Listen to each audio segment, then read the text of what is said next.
Whoa, boo.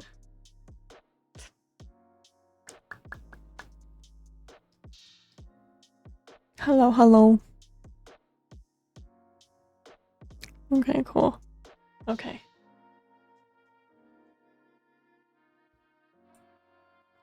Do, do, do.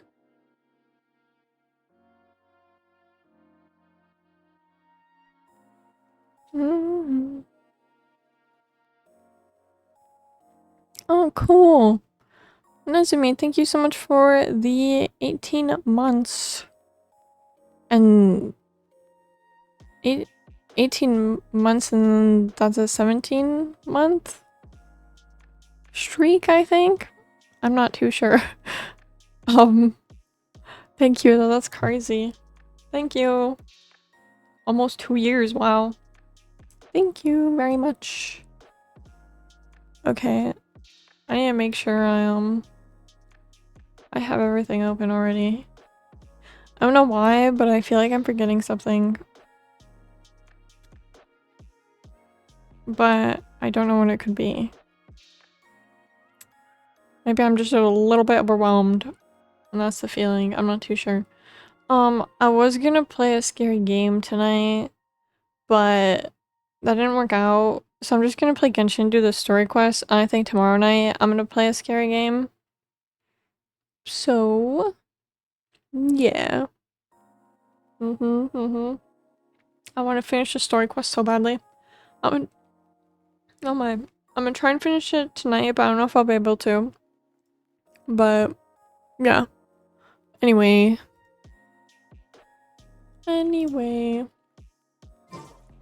Even time itself. Okay, what do I... Wait. Where is... Quest? Okay, I'm on it. Alright, I'm focused. I'm locked in. I need to go to the Universitas Megastore. However the frick you say that. However you say that, I need to go there. I need to go all the way up here.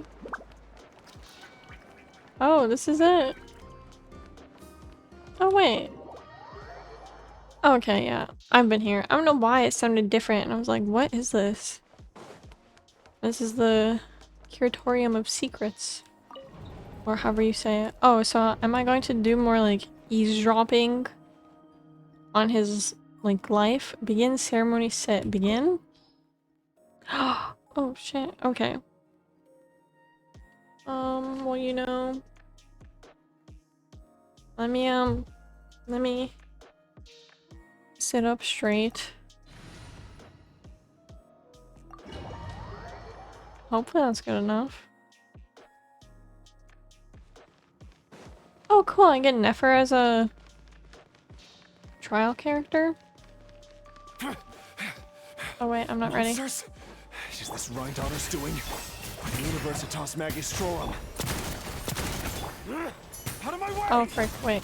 There we go. I wanted to go to her. Wow! She actually kicks the living shit out of the monsters. Watch out! A proper send-off! I'm blasting these guys. Extinguish! Mine to wield.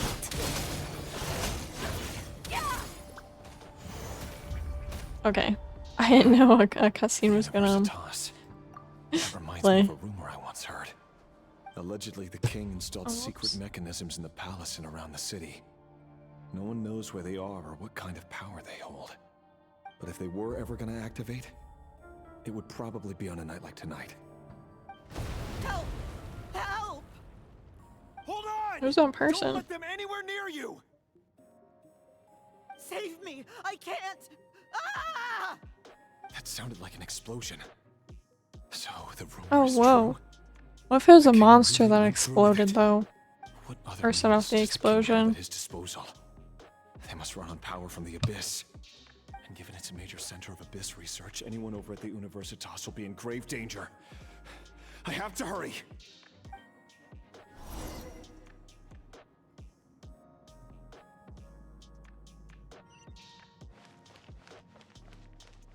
Okay.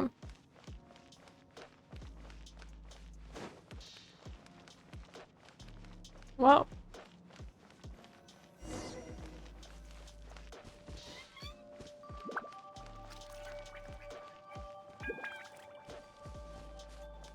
I was really hoping for like a treasure chest here, but I guess not. What's this? Oh.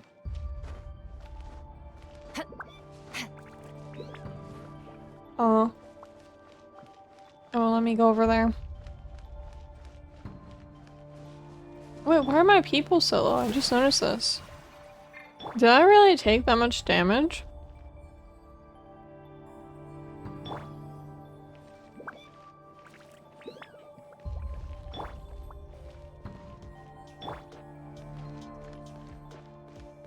Okay. Wait, so how in the flip do I— oh, I just fly over. I was like, how do I get over here though?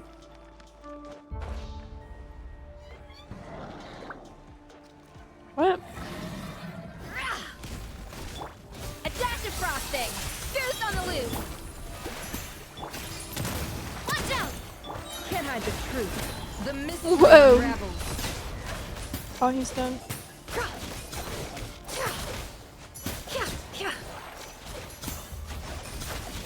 Watch out! A little amuse.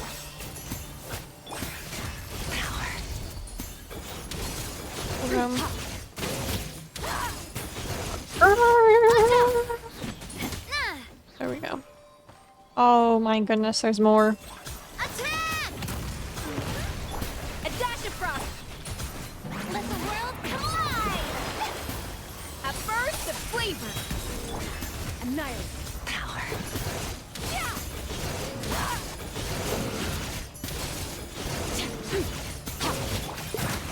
Watch out! Oh, what the fuck? Blood money? Blood— why would you be collecting that from me though? Attack! That's the way. Hey there! The show begins. Mine to wield. I meant to do a scoffer first, but whatever. Oh well. A little amuse boost. Seek within. No more lies. It all adds up.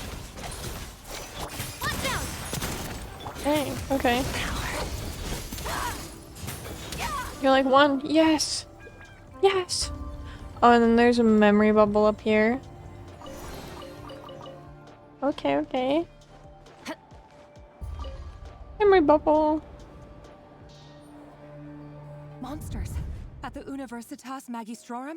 Why now? Oh.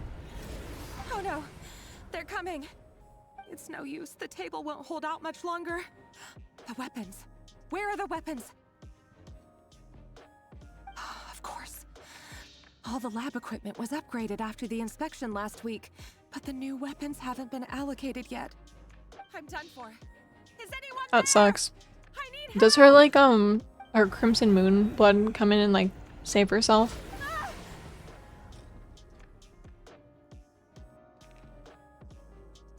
Or Rare is just gonna save her. Please stay back, please.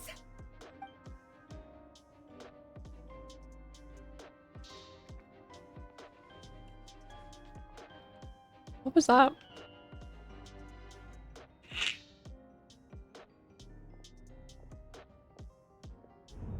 Blue light? What? Oh, okay, cool. What's that? Red Rear. So the rumors about your work are true. What? No! Listen, something happened at the palace tonight. We have to leave! You don't What need the to lie heck? to me anymore. What? What's even going on? Is that the I know why abyss? you're worried, and I will respect the decision you've made. But it's okay, because I found a solution. I know how to end all this. You can have it back. The normal life you so desire. But until then, I'm afraid our wedding will have to wait.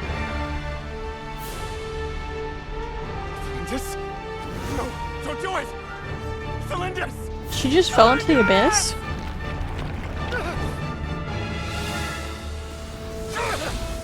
What? I told you, Rarier. Let her go. You will find someone better. No! No, I won't do it! I have to save her! By what means exactly? Oh, this is where the abyss takes advantage of him. Oh my god. No. And the strength. Completely manipulates and takes advantage of him. Do you know a way? Tell me! Come to the palace. Joy. Oh my gosh. Oh boy. Oh boy. Rarier, thank goodness we... Step forth and take your share. Take your share of chaos. You made it.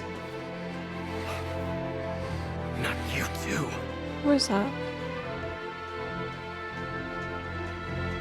Hatred or grief, despair or desire. We all have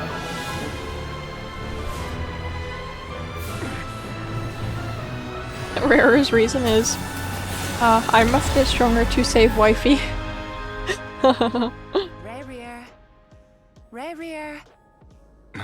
Cylinders? Were you daydreaming?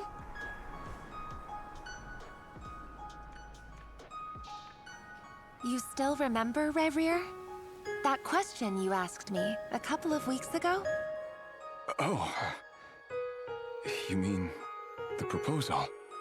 Yeah. I'm wondering, where do you think would be a good place to discuss it? Maybe in the garden? Or were you thinking a fancy restaurant? It's your choice. Shit.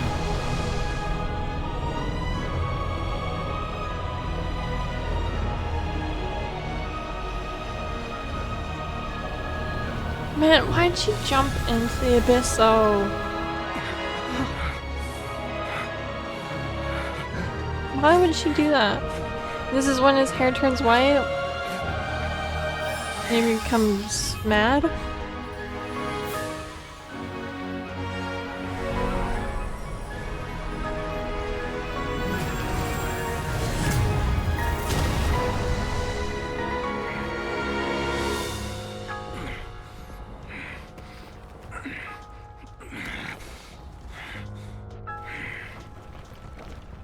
I will find you. And then... you can give me your answer. Oh shit. And he jumped in? Oh my goodness. Oh my gosh. So that's how the Raker of Solnari was born. A monster created by circumstance is a monster all the same. Viewing other people's thoughts for too long can get uncomfortable. Right now, I'm feeling a strong sense of loathing. In a nutshell, the story of Conria is what happens when the truth falls by the wayside. Everyone tells little white lies, and before long, you have a huge pack of lies that destroys everything. Time to get back. His past is filled with sorrow, but the tale of any fallen civilization is one of endless tragedy. Cruel as it may be, that was Conria's fate. Whoa. I'm out of here.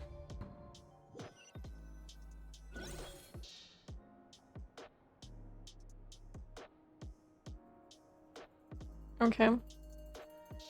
Everyone, I'm back. Can I Yay! get a standing ovation? Never! How are you holding up? Feeling okay? She's fine. Boss is a pro. Yes, I'm fine. You will have seen the events of Rarier's life through my thoughts. It's now clear that he is just a regular nobody, driven by personal tragedy. That's so as he interesting said still though. himself. I mostly agree. There's only so much we can know about him from his memories alone, but they did give us a clear glimpse into his life in Conria. However, I would not consider Rerir to be a nobody. He was deeply involved in the events of that era.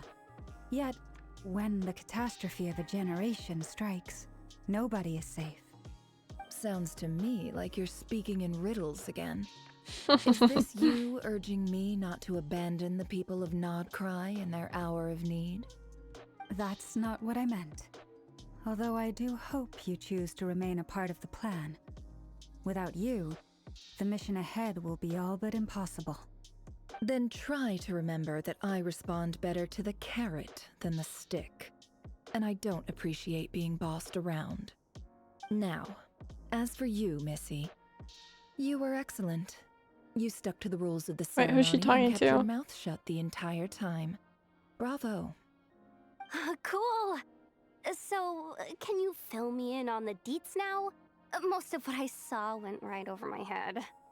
Patience. You'll hear the whole story, don't you worry. Yeah, why But let's meet up repeat with the the story others twice? first. Because It will everyone, save me we gotta tell the narrating it story to twice. everyone else too at the Yoda? base. Yes, boss. Let me get that door for ya. That's more like it. For a moment there, I was worried you'd forgotten about the first clause of your employment contract.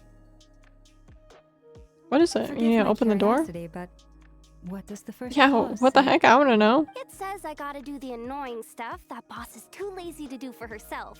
Oh. Like opening the door, pouring the Oh. tea, yada yada. Is that right? If something is in the contract, it's because she willingly agreed to it. Rest assured that the Curatorium abides by the very strictest of labor policies.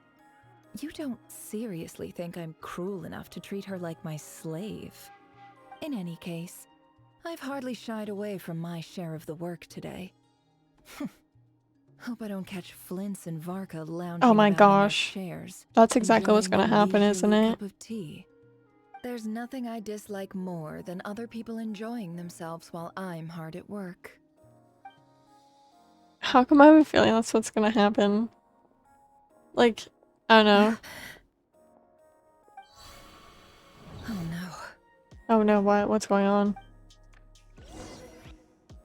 What's going on? I can't see anything. Sorry to disturb you, but we seem to have run into some trouble. What is it? Evidently so. Don't worry, I'm not about to leave you to fend for yourselves. I'm not that kind of boss. What trouble? And it would go What's going against on? the Curatorium's labor I'm so policy. lost. I'm sorry. What did you hear me say? I wasn't talking about labor policy.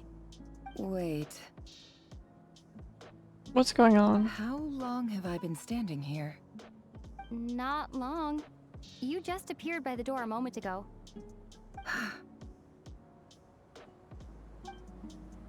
Is Rira like kind of like in her head a little bit maybe? What's wrong? You look like you've seen a ghost. We've been tricked. We never left at all. Somehow I hallucinated that whole scene back inside shit. the office. That's crazy. Hallucinated? But how? So they're still like in the office How sitting? indeed. This place should heed my will alone. All thoughts and actions that occur in here are just a result of pawns moving across the chessboard in a carefully calculated manner. And nobody has access to this chess set but me. So you control everything in here? More or less. But yes, it's a special technique of mine. Has anything like this ever happened before? Only once. It was the first time I used the chess set. Is there any similarity between what happened then and what's happening now?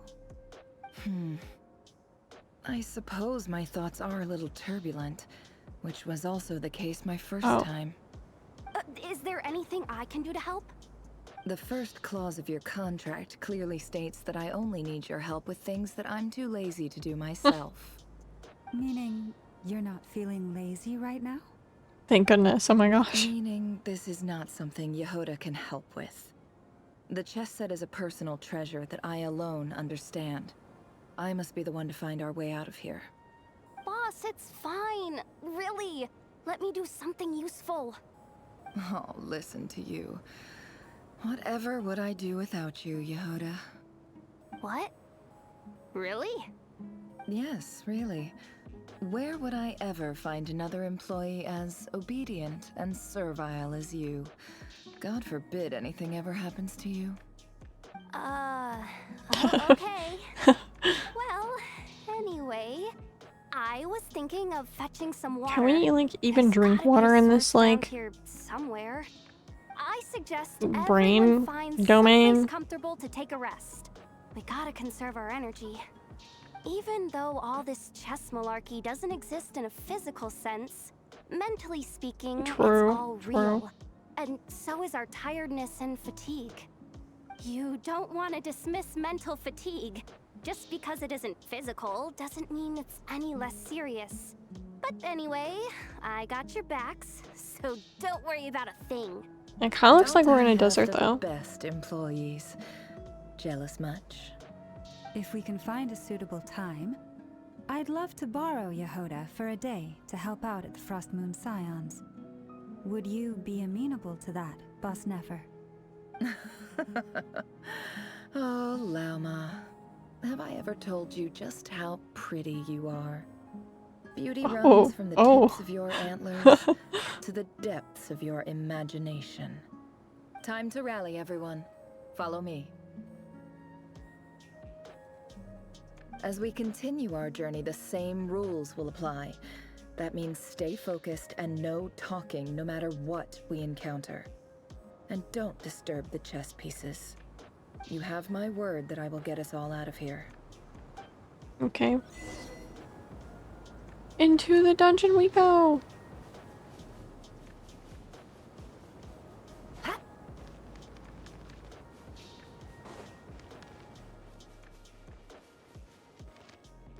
Wow, this is definitely like This place looks familiar. That's Sumeru. not a good sign. There's someone up ahead. Hello, guy. I wasn't expecting visitors at this hour. Wait, is that? Oh, it's him. Who's him? There you are. Sinue's been looking for you all day. I think he has some news for you. Oh yeah? What were you doing just now, Uncle Retinue? Hiding away some more loose change? Oh. I know I This saw is her some when more. she's younger. What do you mean loose change? Oh, come on, I'm too old for this. Just pretend you saw nothing.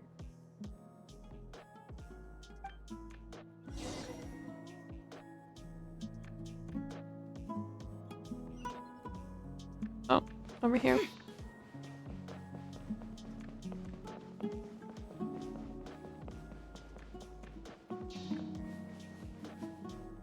Hey, kid. Mind telling me what Sinuhe's been up to recently? I'm trying to get in his good books and I need a way in. Get in his good books? Why? What do you want with my dad, Uncle Apepi? I've written a new song. I was hoping to showcase it at the next festival, but I'll need his approval. A new song, huh? I'd love to stay and listen, but unfortunately, Uncle Retinue says my dad's looking for me. Well, there's plenty of time and I'm not going anywhere. See that pile of stones? I'll be sitting there warming up my vocal cords.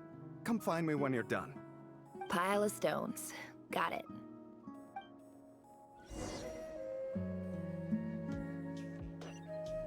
Oh. Now over here.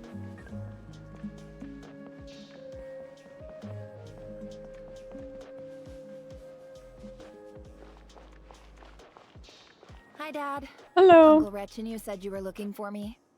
Ah, there's my little princess. If you'd gotten back just a little sooner, you could have shared the spoils of war with me.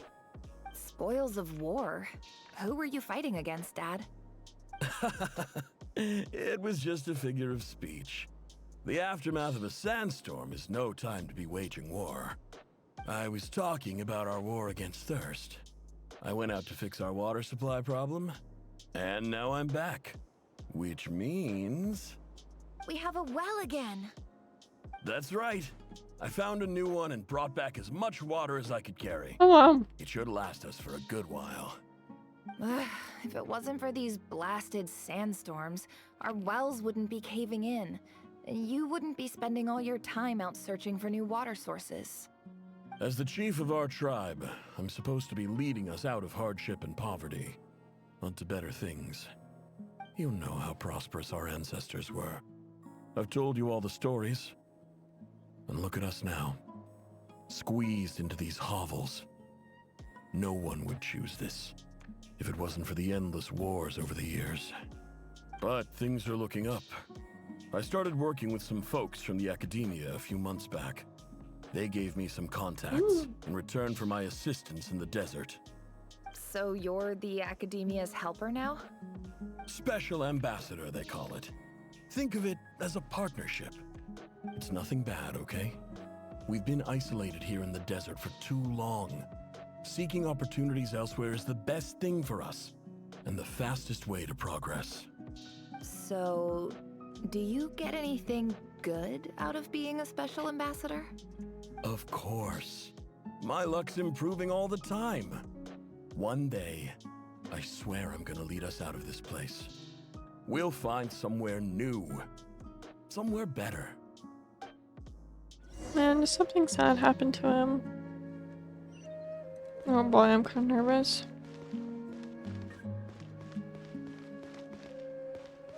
I don't know where I'm going. I can't believe I can fit through these. Oh. Oh, this way. Okay, duh. Whoopsies. That's a creepy tree. Okay. Alright.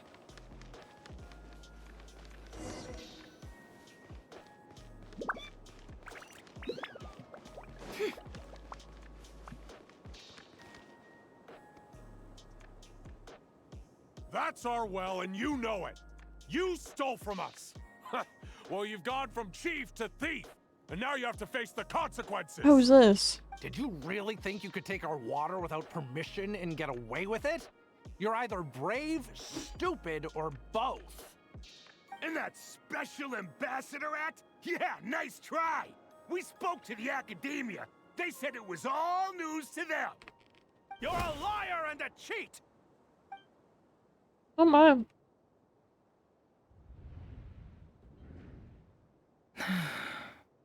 I heard Yehuda gasp, but I don't blame her. Most people are terrified by the sight of blood. Corpses strewn across the ground. The wounds are clearly from scimitars and daggers. The desert dwellers' weapons of choice. There's a handwritten note on the ground. Let's see what it says.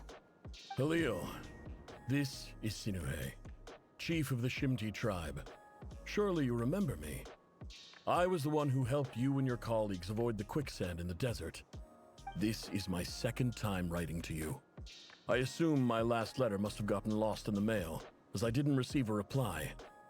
I hope this one makes it to you safely. I'm writing to you because I need some help.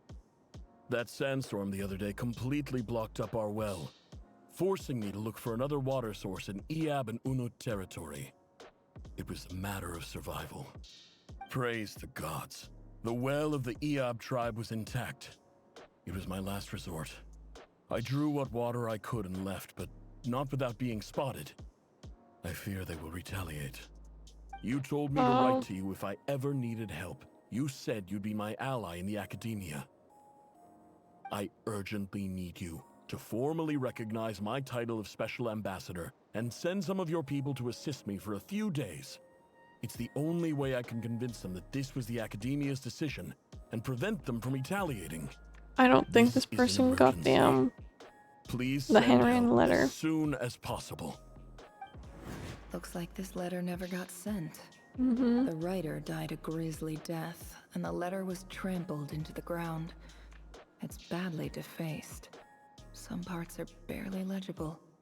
What a ridiculous lie the surviving Shimti tell. Their whole village was butchered over a sip of water.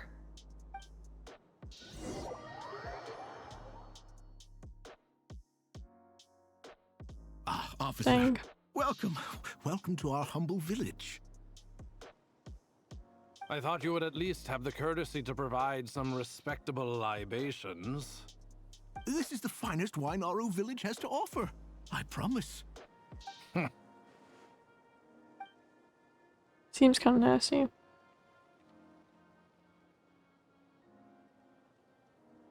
The Academia has agreed to reserve a single space for a candidate from your village. But I remain skeptical of this entire endeavor. I highly doubt anyone in this Oh, and desert this is gonna be possesses Nefer, serious right? academic potential. Please, have faith. If not in us, then in our God. The child we found shows great promise. I beg you, take her away from this place. Give her a chance. Don't let her talent go to waste. I don't recognize her. New arrival? She showed up here a few days ago and we took her in. She's a really bright kid. Please help. I'm begging you.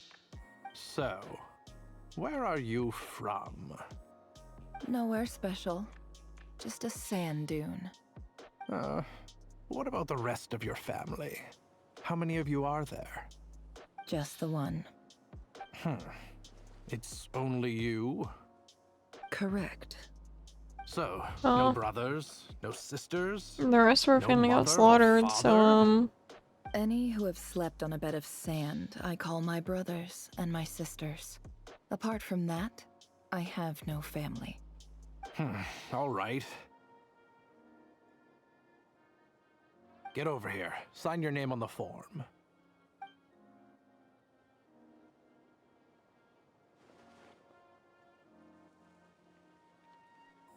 Never?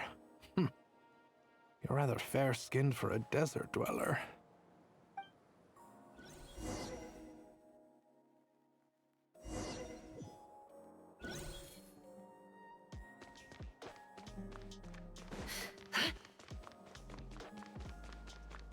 well. Wait, where do I go for this? Ah, right there.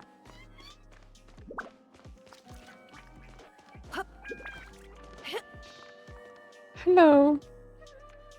Nefer, this term's assignments have been issued already. Please read through the materials thoroughly, conduct your own additional research, and then write an essay on the topic. Yes, Professor, I'm aware. I just had a couple more questions I wanted to get your perspective on. Oh? Please ask away. Well, I saw the other students' problem sheets, and I couldn't help but notice that my assignment is much easier than theirs. Oh. Do you really think I'm a weak student? A weak student? Goodness, no. Quite the opposite. You have a sharp mind. Almost too sharp. I think what you're saying is, a weak student wouldn't have noticed the discrepancy. And if they did, they certainly wouldn't complain about the lighter workload. You see, sharp as they come. You see things the way they are. And I'm sure you know why they're like that. Because of where I come from. Because I'm different. I'm sorry, Nefer. I don't like it any more than you do. It's just... Anyway, you said you had a couple of questions. What's the other one? I wanted to check. If someone sent me a letter to the Academia, where do I go to collect it? Ah, your family wrote to you. Well, as long as they put your name on the envelope, someone should hand it right to you. Not exactly. It's not even a recent letter. I was just curious where the mail would end up if no one collects Oh. The She house wants to of see if the Dana, first I letter expect. got sent. I know there's a box for unclaimed mail somewhere in there, probably sitting on a shelf. Mm. Whatever you're What if it looking is for, probably that'd be just the there place to sitting start. there collecting dust? Okay, got it. Thank you, Professor. Oh, don't mention it. Honestly, I feel like I failed you. I'm supposed to be your teacher, but I haven't taught you anything.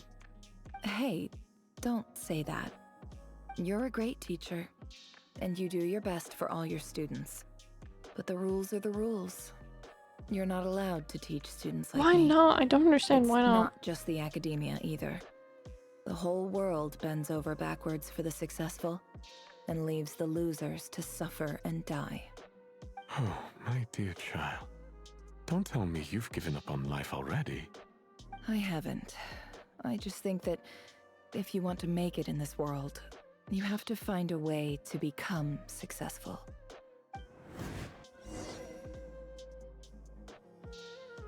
Okay, the letters. Over here. Okay.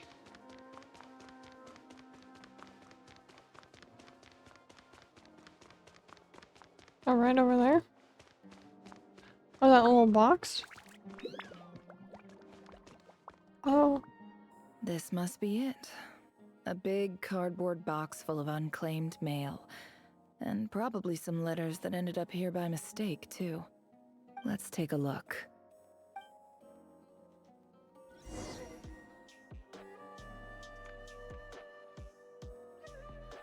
Oh, sorry, I took the box with.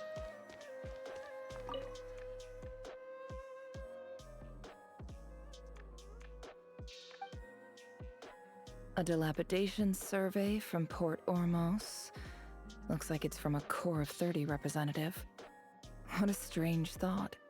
A bunch of mercs losing sleep over rundown buildings. This one was never even opened. I guess who was it addressed to? I don't recognize... Next. This one is addressed to the Immorta Sage. Guided by the incense, we became lost somewhere in the forest.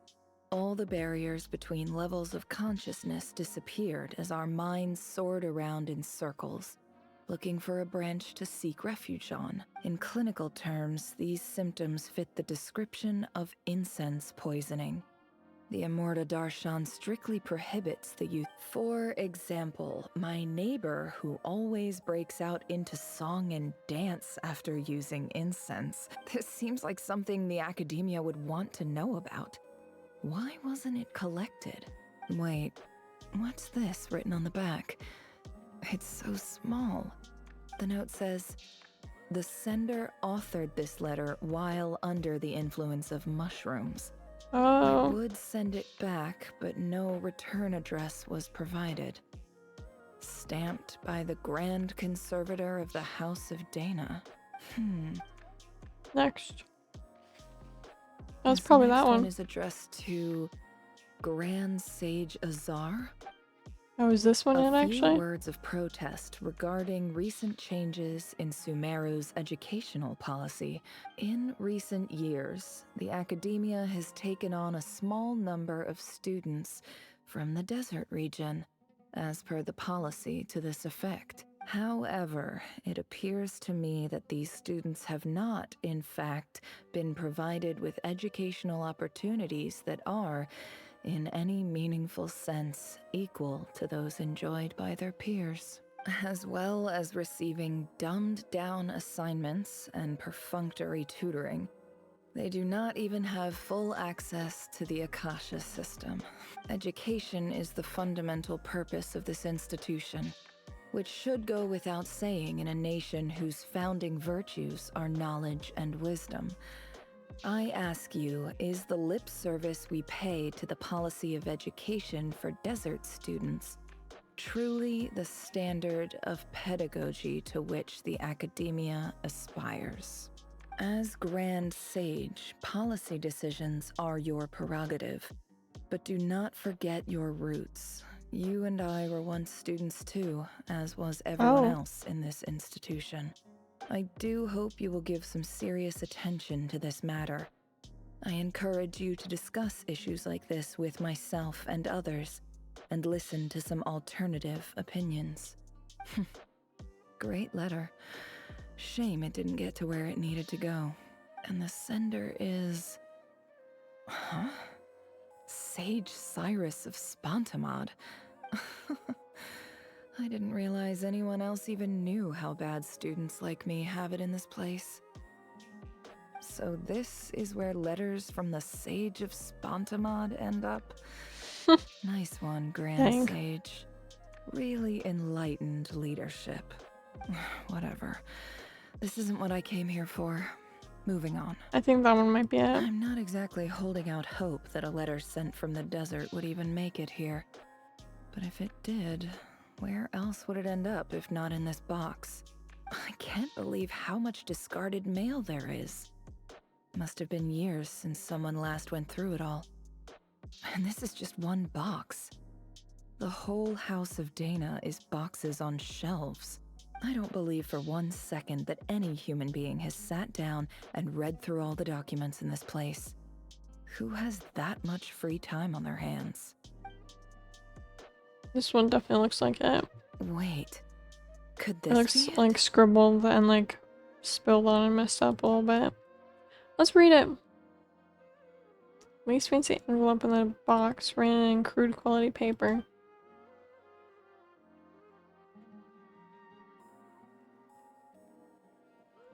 A plain letter, and of course it would be right at the bottom of the pile. Clearly, no one gave this letter so much as a first glance, let alone a second. A plain letter. The handwriting on the envelope looks very familiar. Greetings, Halil. My name is Sinuhe, chief of the Shimti tribe. I was the one who came to you and your colleague's aid when you ran into trouble in the Great Red Sand. I don't know how well you remember it now, but I brought you to safety and gave you some water and other supplies. You seemed very pleased and told me your name. In my tribe, learning a person's true name is serious business, and I therefore see you all as friends. You were kind enough to leave your contact details so we could stay in touch. The Shimti tribe lives a harsh, nomadic existence in the desert. You were sympathetic towards my plight, promising to make me a special ambassador of the academia and help us find a way to make a better living. This brings me to my reason for writing. Our tribe has fallen on particularly hard times, and I would like to ask for your assistance.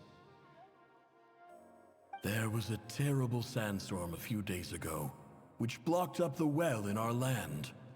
To ensure my people's survival, I had no choice but to venture into Iyab and Unut territory in search of an alternate water source. The Iyab and Unut are descended from the Thamudians, while we trace our ancestry to Tulatula. We worship the Lord of Flowers and have had relatively good relations with our fellow tribes up until now. I found a well belonging to the Iyab tribe. They declined to help us, but I really had no other option. So I took some water to keep me and my tribe alive. My actions are certain to incur their wrath.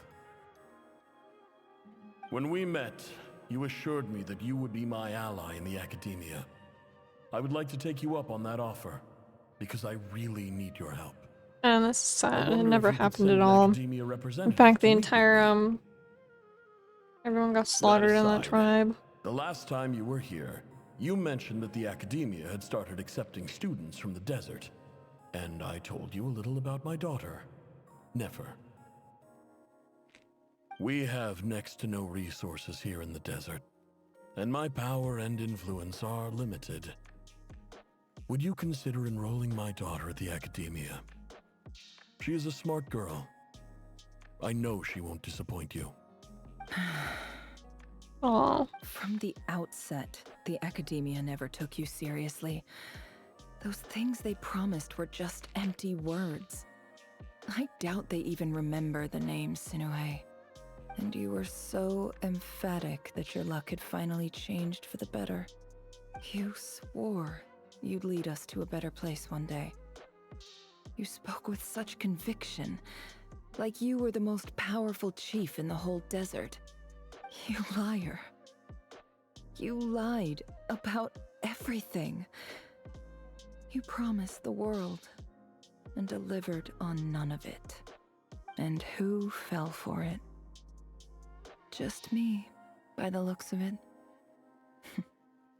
Despite your best efforts. Which makes you a pathetic liar. You weren't even any good at it. I think I'll take over from here. Let me show you how it's done. Okay. Am I bidding farewell to?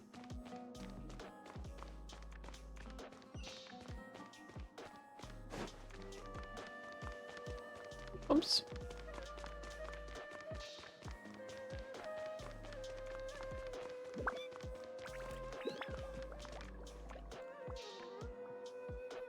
I just came to say goodbye. Thanks for everything you've done for me in my time here. Nefer?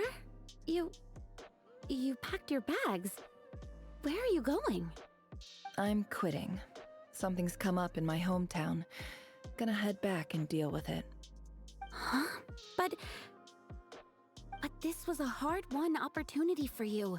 You know that better than I do. It was. But it doesn't matter. I have more important things to deal with and they can't wait. Oh, and I didn't want to overfill my bags, so I left some incense on your desk.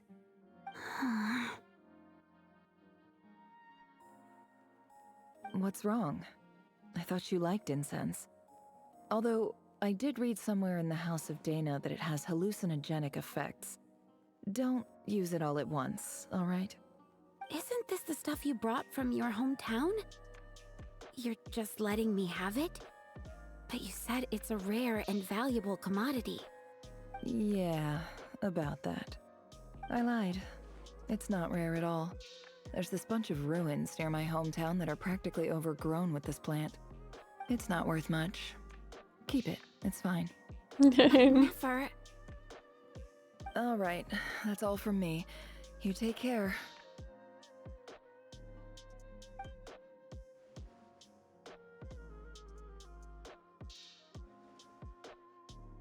Don't forget me, okay? I mean, we're more than just classmates, right? We're friends.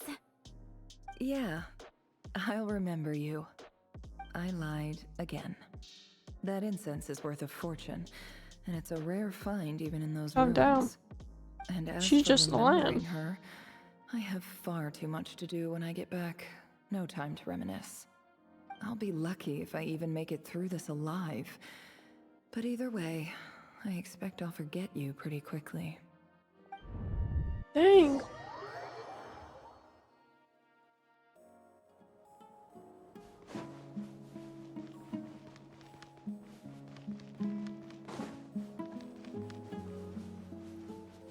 Wait, this way? Yeah.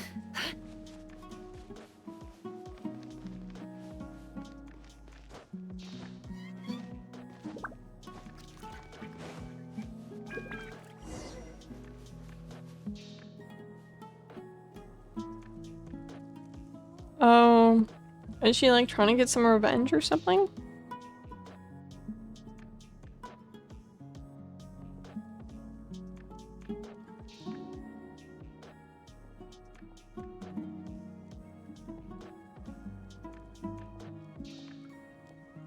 It's a pleasure to meet you, Mr. Arif.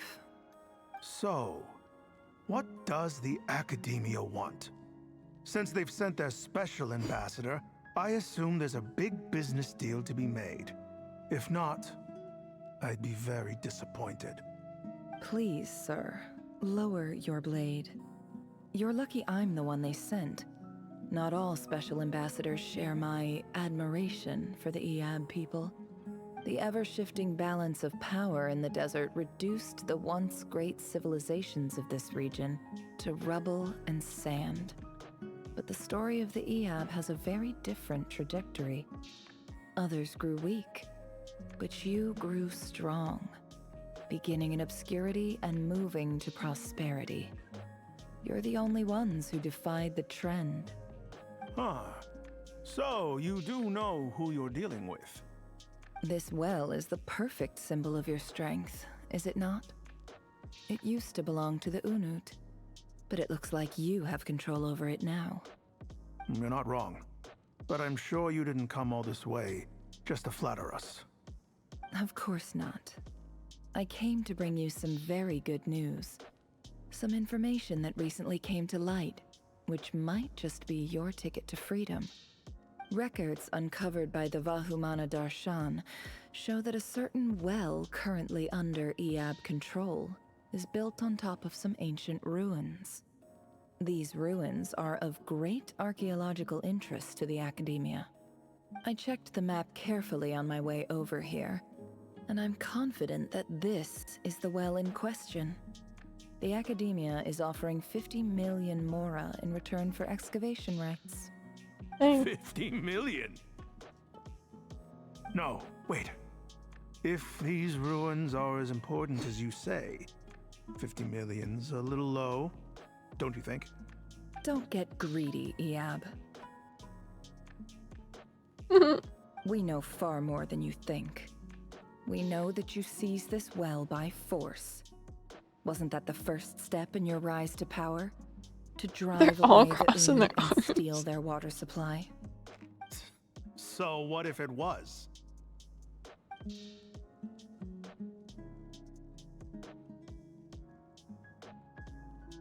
Don't worry. As unscrupulous as it was, it's something we're willing to overlook. The Academia is only interested in dealing with the de facto power holders in the region. I hope I am making myself clear. And I hope your words are the truth. If I find out the Academia is trying to play me, I'll hunt down every one of your people and make you watch as I cut their heads off one by Joke's on you, dude. You already did that, so. I assure you, Chief, that would not be in your long-term interests. You don't want to make an enemy of the Academia. You see how I'm dressed, don't you? I appreciate that you've never been to the rainforest, but surely even you recognize an ambassador's attire when you see it. And what does a barbarian like you have to lose anyway? You really think the Sumeru Academia would bother to come all this way just to lie to you? We have more important things to worry about. All right, I take your point. The Academia is the highest authority in the land.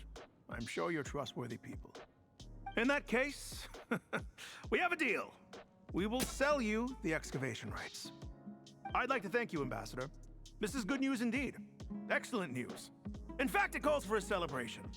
Would you do us the honor of staying a while and enjoying some Iab hospitality? Gladly.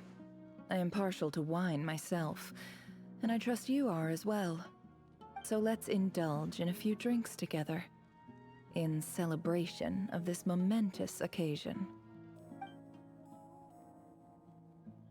Oh yeah, drink the night away. The prospect their wealth is almost as intoxicating and lying. But when the new... Chief! Whatever. Chief, it's an emergency! It's the Unut. They've taken the well. What? Well, don't just stand there. Take it back. Yes, Chief. I have every confidence in the Iab's military superiority, and yet... Well, what is it?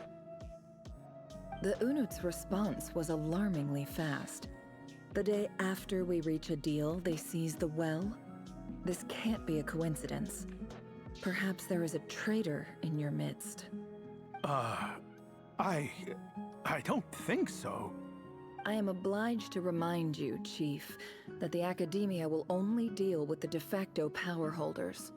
If you cannot regain control over the well, I'm afraid you won't see a single mora of that 50 million.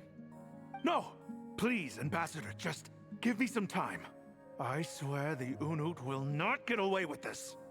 That well is ours, and so is the mora. Glad to hear it. I will wait here for an update. If there is a traitor, I will find them. In the meantime, make yourself at home. I'll report back as soon as I have an update. So she's like lying about all of this. Wow. All it took was a few words and I've got him wrapped around my finger. What an amazing feeling. So, in summary, Ambassador, The Academia would rather negotiate with our tribe instead of the Eab, yes? The Eab are ruthless murderers who don't listen to reason. And now they have the gall to interfere in our research projects in the desert region. So let me ask you, Chief. If you were the Academia, what would you do? Kill them all, of course. Precisely. The Academia does not tolerate those who stand in our way. The Eab have held back our academic pursuits for too long, and our patience is wearing thin. At the same time, there is simply no way that the Academia can be seen to be intervening in desert affairs. I'm sure you understand where I'm coming from.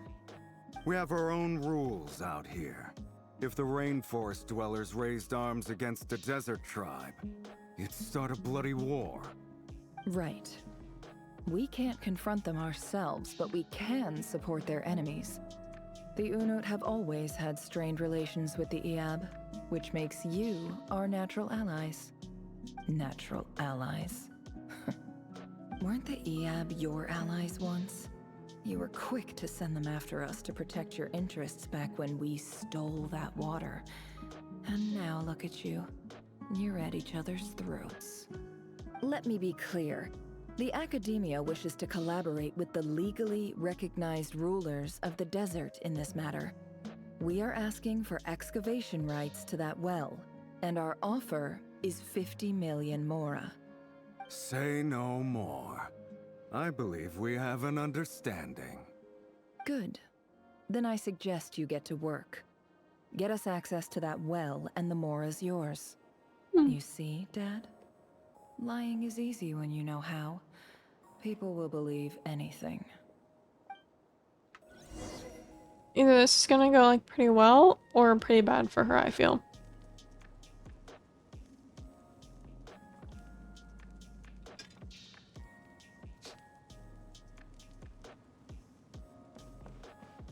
Is there a chest in here? No. Sad. Okay, this way.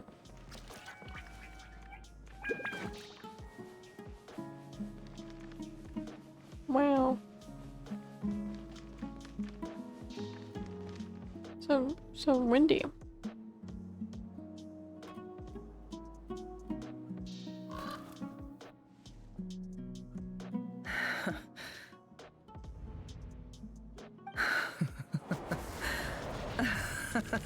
Oh, she tweaking.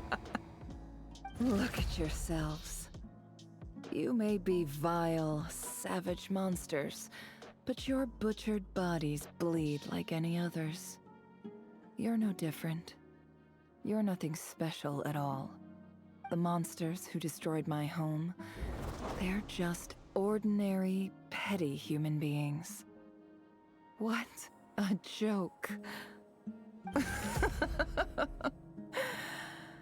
I think we're even now. Maybe I've even done the desert a favor. It's a better place without all these people around. Oh, Sinuhe, my gullible fool of a father. Perhaps if you'd been as ruthless as I was today, our tribespeople would still be alive. In this dog-eat-dog world, a chief needs to be tough to survive. But you couldn't do what had to be done. So I did it for you. Nefer, it's okay. All of this is in the past now. I believe I remember you promising to remain silent. Yeah, but even so... Yehoda, is there anything you can do to ease the tension? You got this, Yehoda. It's your time to shine. Alright, time for a sharp turn onto a completely different topic. So, anyway, that's enough of that. When are we getting out of this place? Feels like we've been walking forever. I'm getting pretty tired. Oh, Alma, you tired? Yes. If we can find somewhere to sit down, I could certainly do with a rest. It's not far now. There should be a temple just up ahead.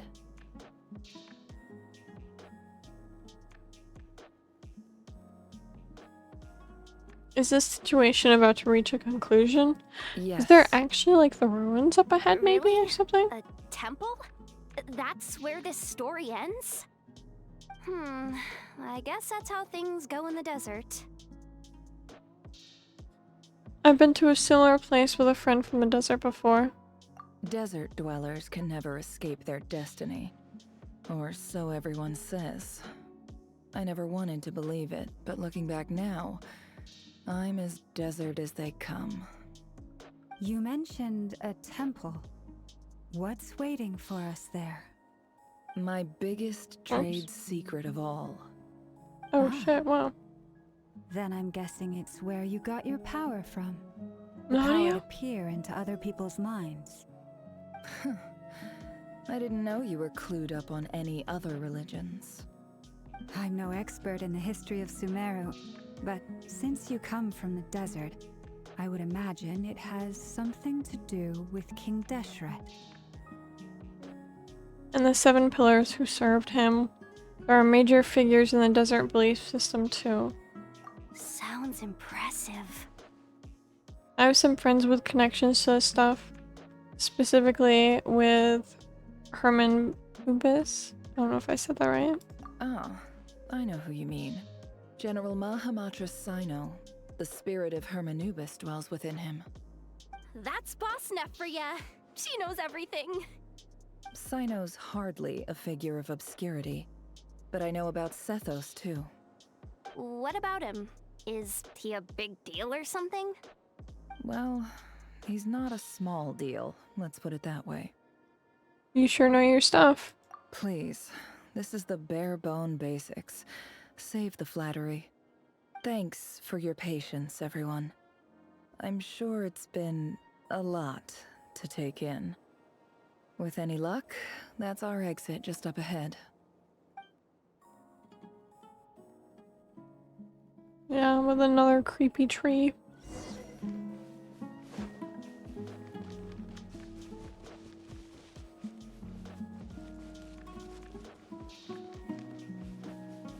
Over here?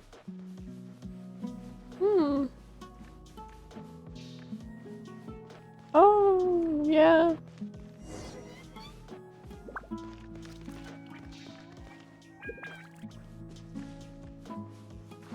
I'm just gonna fly down.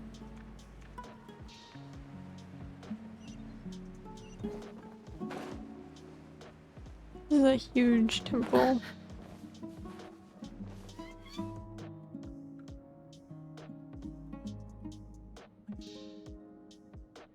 Uh-oh. Uh-oh. Uh-oh. I'm totally out of my depth here. I don't have anything to add about any of this stuff. Like, look at that statue, for instance. I want to do the whole name-dropping, this girl knows her stuff thing too, but I've never seen anything like it before. A statue with the head of a bird. Looks like something out of King Desseret's... I don't know how to, That's Thoth, the say Ibis things. King, one of the 7 pillars of King Deshret. The legends say that he, the Crocodile King, and the Goat King were the 3 retainers of King Deshret. Let's take a look.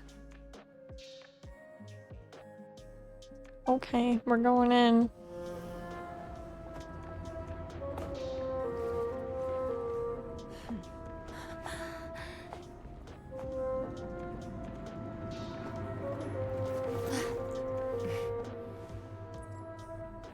Who goes there? Kitty! Kitty! It's just Ashru. So, all is well?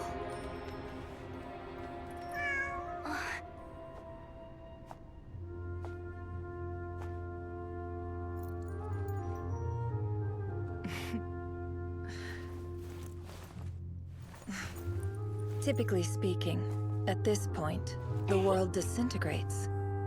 Then we find ourselves back in the outside world. So cute. Besides, these are my memories. There's nothing to fear. You're sure? I was gonna say I have a bad feeling. I'm not going. Oh my god. Holy shit. Ow! How? Damn. Hold on!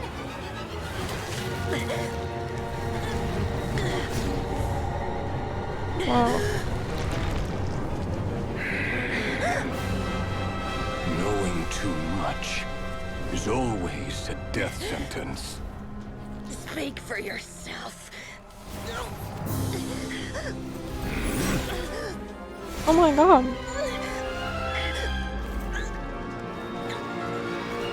Was that gonna protect her? No way. Oh, cool.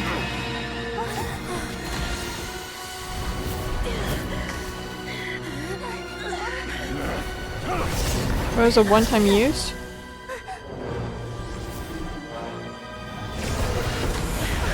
Dane? Is that you? How repulsive. Oh yes! Oh my gosh, it is. That's so cool.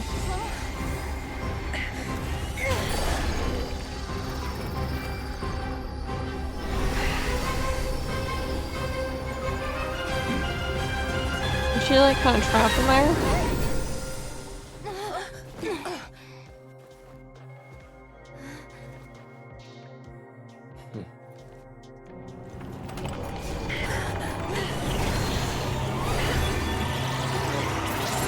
I'm guessing I was trying to come out of that.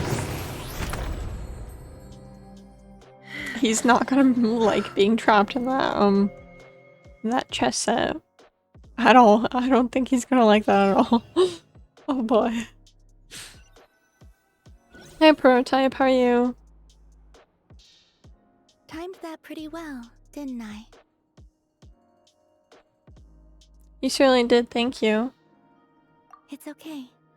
I'm just glad no one was hurt. Paimon noticed you doing something too, Dainsleif. Were you helping get them out? Of course. When I asked Nefer to conduct this investigation, I was not naive to the dangers involved. I had a duty to ensure your safety. Good to know your sense of justice is still intact after all these years. I take that to mean that you saw the truth. That comes as a great relief. I certainly did. And thanks to your help, I also managed to trap Rerir inside the chess set. Whoa, really? How'd you manage that? Well, to be honest, I sensed that something was wrong long before we made it to the temple. By using this fragment to probe into Rerir's past, well, the monster formerly known as Rerir, it seems I alerted him. I was tracking him, then he caught on and started tracking me too. Makes sense, yeah. Can't say I'm surprised. But how did he track you through your thoughts alone? That shouldn't be possible. Rerir was a secret agent who reported directly to the Vinster King. He is an expert at finding a trail and hunting down his pursuers. No wonder. He infiltrated the chess set, read my thoughts, and built a new virtual chess set inside of it. That's why we weren't That's able to insane. leave at Oh my first. gosh. Speaking of your chess set, it's quite a remarkable item. Would I be right in thinking you have some connection to King Deshret? You overestimate me. I only have a connection with one of his underlings, the Ibis King. You all saw how this came to be. A long time ago, the Eab massacred my tribe, the Shimti, in our home village. A few years later, I enrolled in the academia, where some new information came to light. The Unut and the Eab fought a bitter battle over the rights to a well, all for the sake of a non-existent 50 million Mora. The Eab ultimately won that confrontation, but their victory came at the cost of almost every warrior in the tribe. The final blow to the Eab came at the victory feast, when an Unut assassin beheaded their chief right before my eyes. The remaining Eab fled and have been scattered to the winds ever since. Having gotten my revenge, I returned to my hometown, where to my surprise, the nearby temple was still standing. There it was. Oh, no way. Seemingly immune to the relentless hostility of the desert, while my tribal home lay in ruins. As I stood there gazing at the temple, That's I a real noticed a cat just outside. Cute. This cat, as it turned out, was home to the spirit of the Ibis King. He led me to a gate deep inside the temple. Oh, and cool. there, he made a deal with me. This chess set is my gift from the Ibis King. The chessboard within is made to the same specifications as the one in the mausoleum of King Deshret. Oh, that's so and cool. Oh represents my his gosh. power of piercing analysis. With this chessboard in its container, I gained a certain ability to perceive hidden secrets. Now, you could conclude that the Ibis King simply wanted to give the people of this world the power to seek the truth. But I don't believe that's the full story. Every god plays favorites. Their hearts are as fickle as any humans, full of secrets, perversions, egotistical tendencies. But precious few gods are willing to admit this. It is the same with all powerful forces, including fate itself. Their gaze falls preferentially upon a select few. As you rightly point out, this is an act of favoritism. If you're alluding to the Abyss, then yes, I agree. Gather the others. It's time to share everything I've learned. Yay. Before long, the group is gathered in the office. Those too busy to attend inform others of their movements. Thank you all for being here. Cute cat. As Dang, promised, that's a big cat I did tree. some further investigating into the Raker of Solnari's background. Durin! I am pleased to report that the investigation has been most fruitful indeed.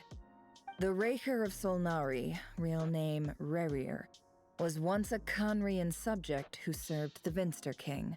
And I will also, now share the he's right important now in this details of chess his set story. piece thing. Please save any questions or comments for the end.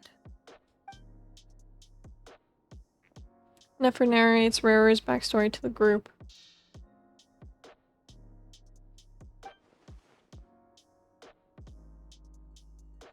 Oh, okay.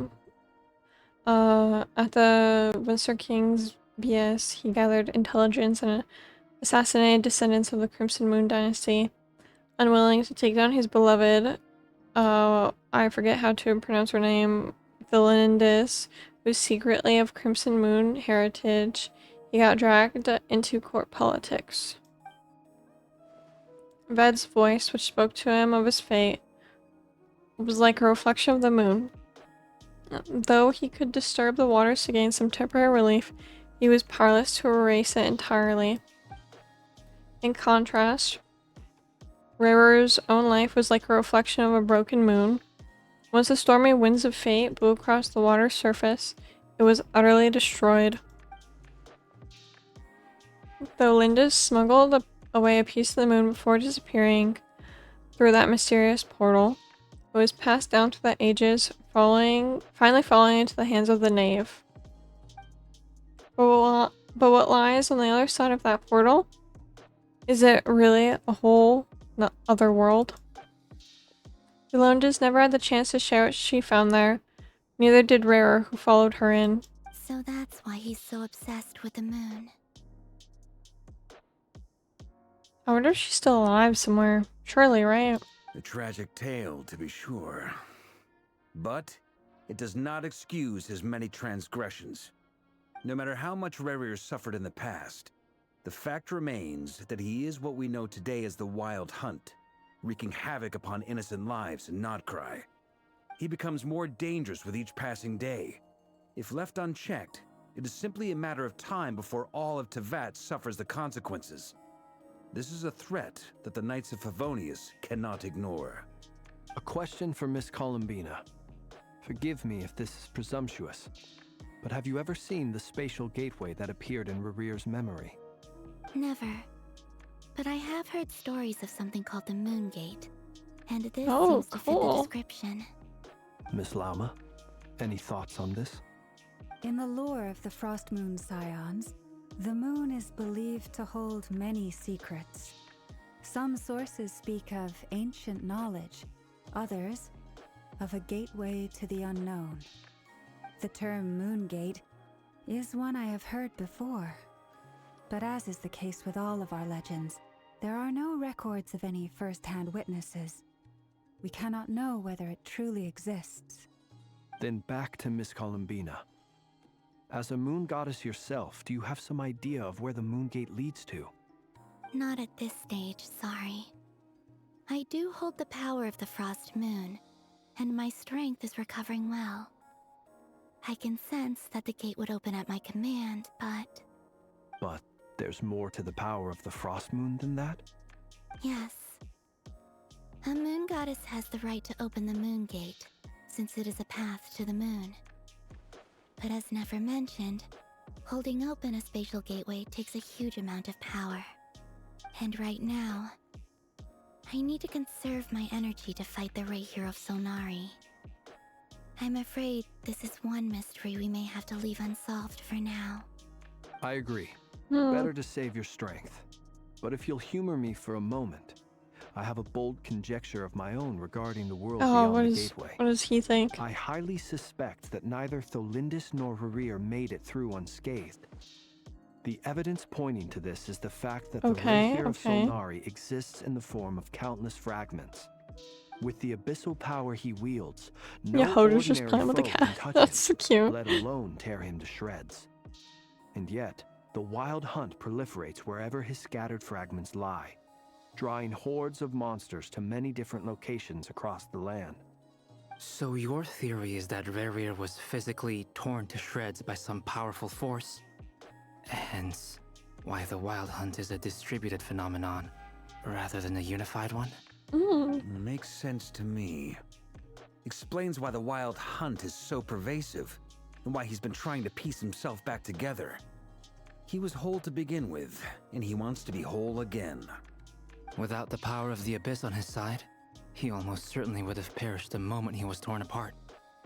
But the Abyss, much like a curse, has kept him alive. I could not agree more. The power of the Abyss is most surely a curse. It is a compelling explanation, and one that accords with my present understanding of Abyss creatures.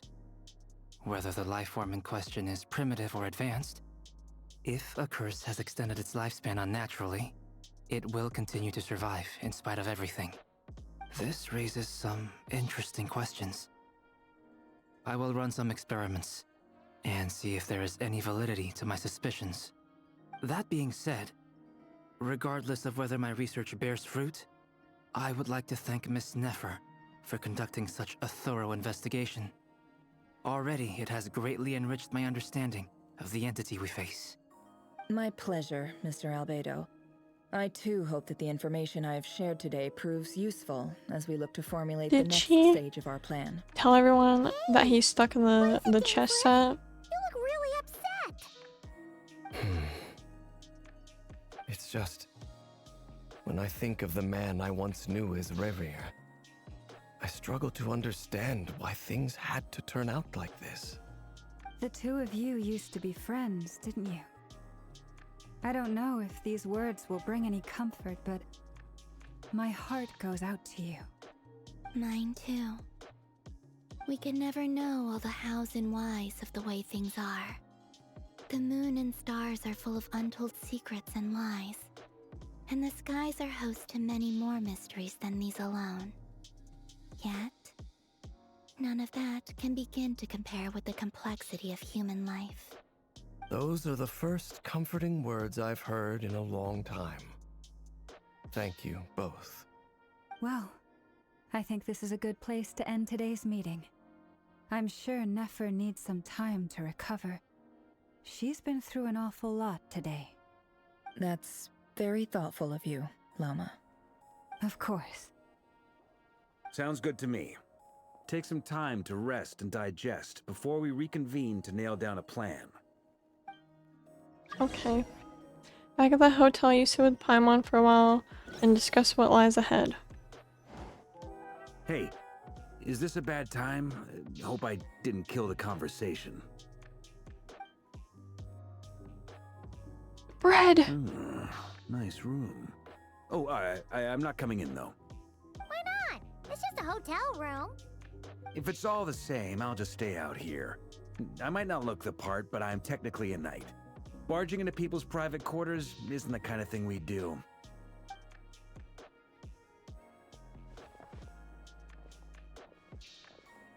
He didn't want any bread. Anyway, dang it. Nefer went back to the curatorium to get some rest. But before she left, she shared some things with me that I thought you should be aware of. Firstly, although she managed to trap the Raker of Solnari inside her chess set, there's no guarantee that the power of the Ibis King we is already any know match this, though. for one of the 5 sinners. We're Their ahead of you, powers buddy. are beyond our comprehension. It's only a matter of time before he finds a way to break out. We have to come up with a plan and take care of him before that happens. Honestly, my mom figured that might be the case. So, how long have we got? Well, I asked her that same question. She talked for a long time, but for the most part, it seemed like she was trying to convince me how precious her chess set is. What a long and storied history it has. It felt like some kind of sales pitch, you know? The kind where you end up handing over Mora against your will. Anyway, after all that, she finally answered the question. 2 days at most. Okay. 2 days is actually, Moly! that's longer than I thought. That remains to be seen. Which brings me to the second issue. Dainsleif is obviously conflicted about this whole thing. But given how little time we have, there's no way we can pull this off without his help. True. You have some history with him, right? Do you think maybe you could talk to him for us? I'll see what I can do. Great. I appreciate it. All right, on to item 3. So, Albedo, Durin, and I put our heads together and came up with a plan. Can't promise it's gonna work yet, but at least it's a start. We figured we'd bounce the idea off you first. We'll explore it further once everyone's recovered. Oh? Please ask away. Oh, Paimon's dying to hear this. All right, so here's what we're thinking. In a hushed voice, Baraka lays out the current plan. It's a shocking plan, but nothing can faze the greatest traveler and the trustiest travel guide in Tibet. It doesn't take long for you to get behind it. We felt a little uneasy about roping you into this. But I don't get to know what it is exactly. I want to know what it is exactly. Secondly, none of us are your boss. You're well within your rights to refuse if you so choose. Roping us in? Why would you even say that? We know the stakes here. It's all of us against the Rayher of Solnari, or none of us stand a chance. I choose my words very intentionally, I'll have you know. I like to think there's an art to striking a down-to-earth tone even when the stakes are through the roof. Sir Varka, I have a few thoughts about this plan. I'm all ears. I think we can be more flexible with how the roles are allocated. In my view, the most sensible lineup would be like this. Like what? I want to know. I see your point, yeah. But if that's how we're going to approach this, you'd better make sure you're ready. To be clear, I don't doubt your abilities. Far from it. I just want to make sure... What am I doing? I don't even know what I'm doing. Take all this on? I have no idea what's going on. I want to do everything within my power. The Rayher of Solnari is a truly fearsome opponent, and if I do my part, it'll greatly reduce the risk for everyone else involved. Am I gonna like try and purify the abyss out of him? What am I doing? James mentioned in her letters that you're so diligent it's almost abnormal.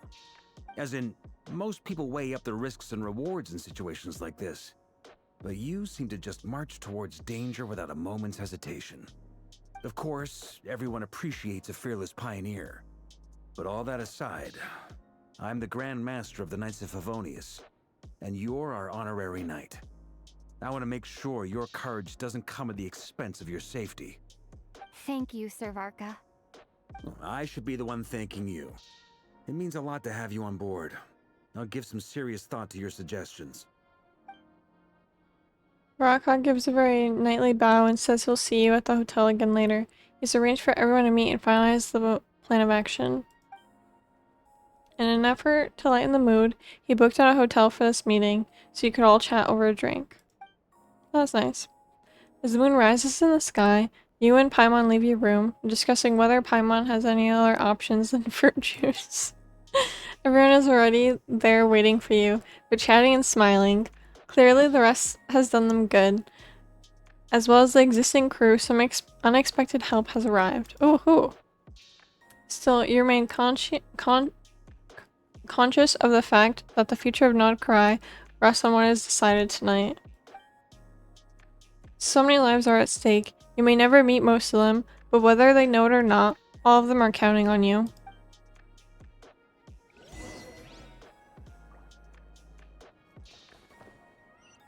Over here?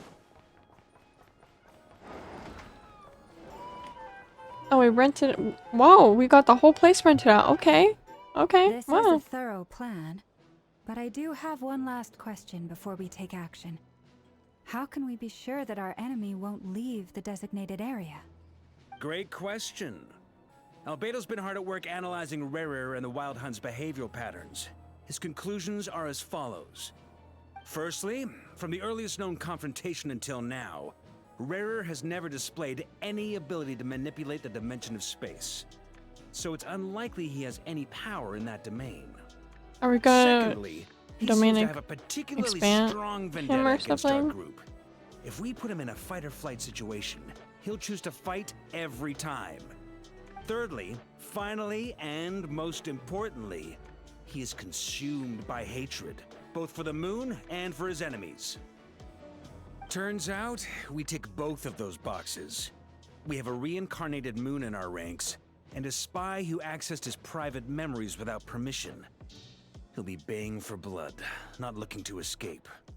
As someone who's had their fair share of interactions with the Wild Hunt, those all seem like valid observations to me. Understood. Then I will defer to the verdict of the group. Well, everyone, that's the plan in full detail. Albedo and Durin are carrying out their part as we speak. Plan approved. Scheduling. Okay, any firepower you need, I got you covered. Let's light this baby up. The Frost Moon Scions are behind you as well.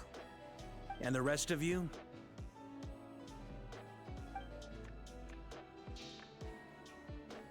No objections? All right, then it's settled. This is the plan we're going with. Next up, an old tradition of mine. Anyone who wants to back out, now's your chance. Oh wait, I was supposed to talk to... Still back out of this? Everyone Dang, says bro. things they regret, right? I don't want anyone feeling trapped because their mouth said yes before their brain had time to think things through. A very people-first approach. I hear that's common practice in the Knights of Favonius. Heh. Who'd you hear it from? D-Luke? We don't use people's real names at work. This contact will be known only as Owl, please and thank you. This plan can only work if everyone does their part. Flint's and I will absolutely support it. We shall indeed. You'll be glad you accepted our help. Also, you are the last person I expected to see here in the story. Yeah, I was kind of surprised to see her here too. It's not often I get called Dory in a work context. My peers usually call me Lord Sangamabe. So, the longer your name, the higher your net worth. Is that the idea here? In that case, Mr. Flint's here must be worth a fortune. That's right, I know your full name. He's like, The stop walls it. are thin here. I'd appreciate you keeping that a secret. Okay, fine. Ugh, I'm actually only here as a favor for someone else. Do you have Wait, any who? idea how much it would cost to hire me otherwise? Oh, does this mean someone out there actually has the power to boss Dory around? It most certainly does not. We have a long-standing and mutually beneficial business partnership. She's actually the mom of a friend of yours. Said mom supplied me with a great little trinket, but now that lady's ruined everything. If I don't start building a little goodwill now, my whole business in Notcry is gonna go Oh my down gosh, the what's her drain. name? Okay. Alice? So what exactly is so special about this pendant? It's a lucky charm that a great mage made for me. We have a business relationship, and she was worried that something bad might happen to me. So, she wanted me to have something that can store power to protect myself with.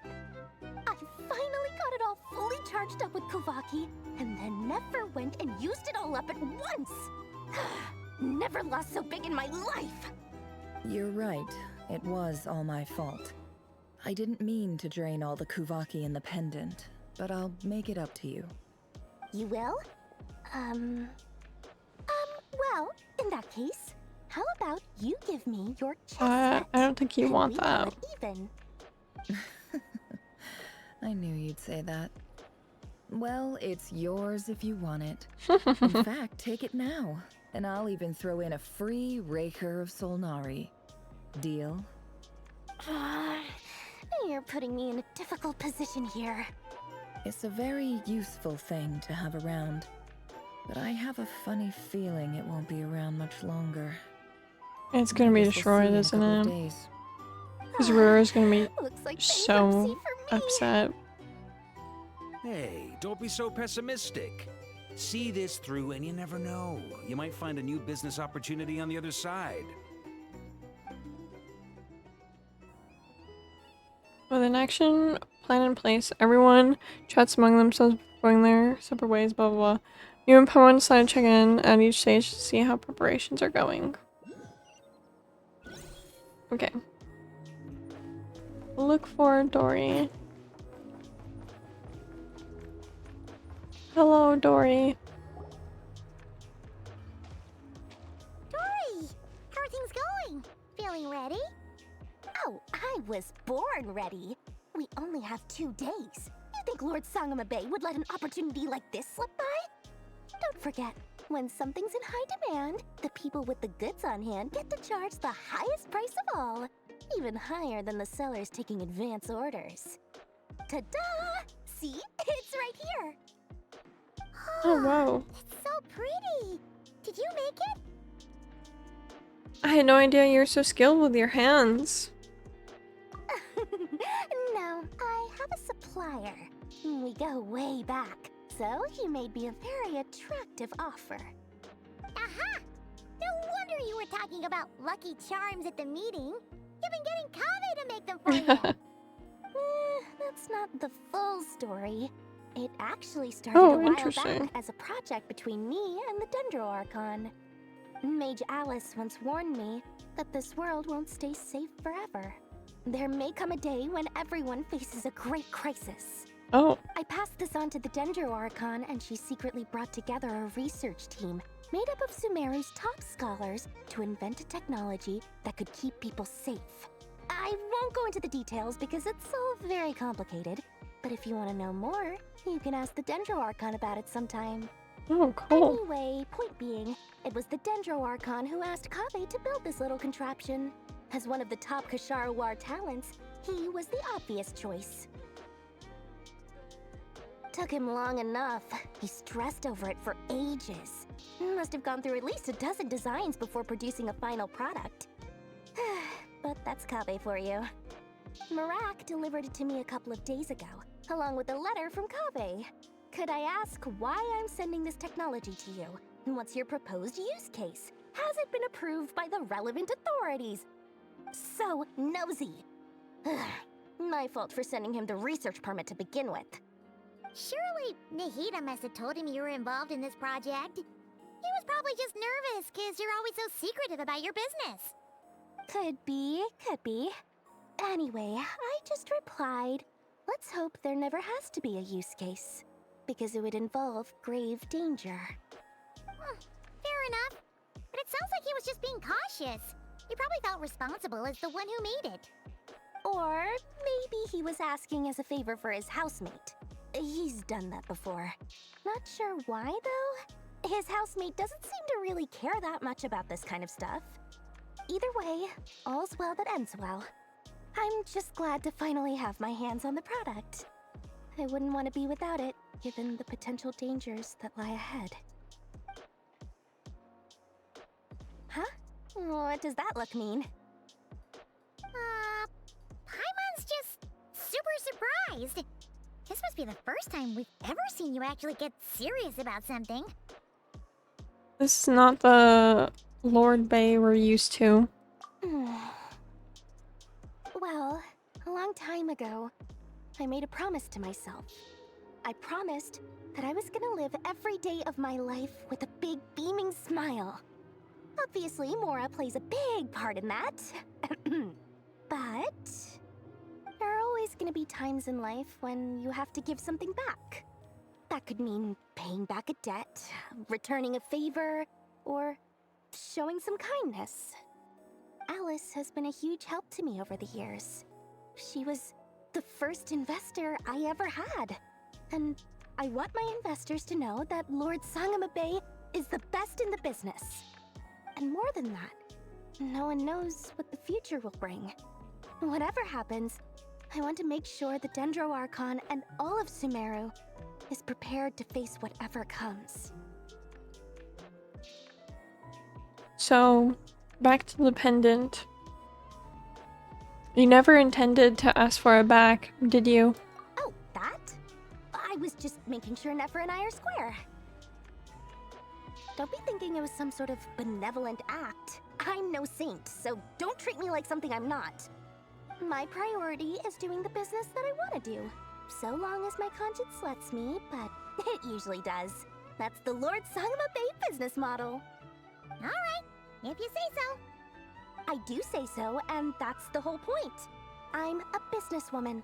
Don't go trying to figure out what kind of person I am. You'll exhaust yourself.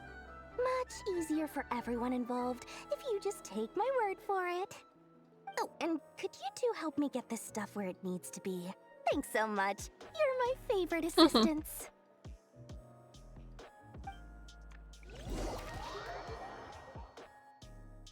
Okay. Albedo and Durin are over here. Hello.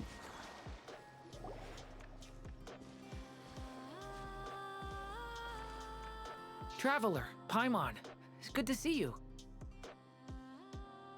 Everything going smoothly over here? Sort of. As you're probably aware, Varka, Durin, and I captured actually am some not abyssal aware. creatures I had from the no Wild Hunt. idea. Per the plan, we dissected and analyzed some samples of these creatures. The process went very smoothly. The findings, however, come with some troubling implications. What? You can actually dissect the Wild Hunt? It's That crazy. depends on your definition of Wild Hunt and dissection. Harmless, lifeless. These words are accurate descriptions. The Wild Hunt is an interesting phenomenon.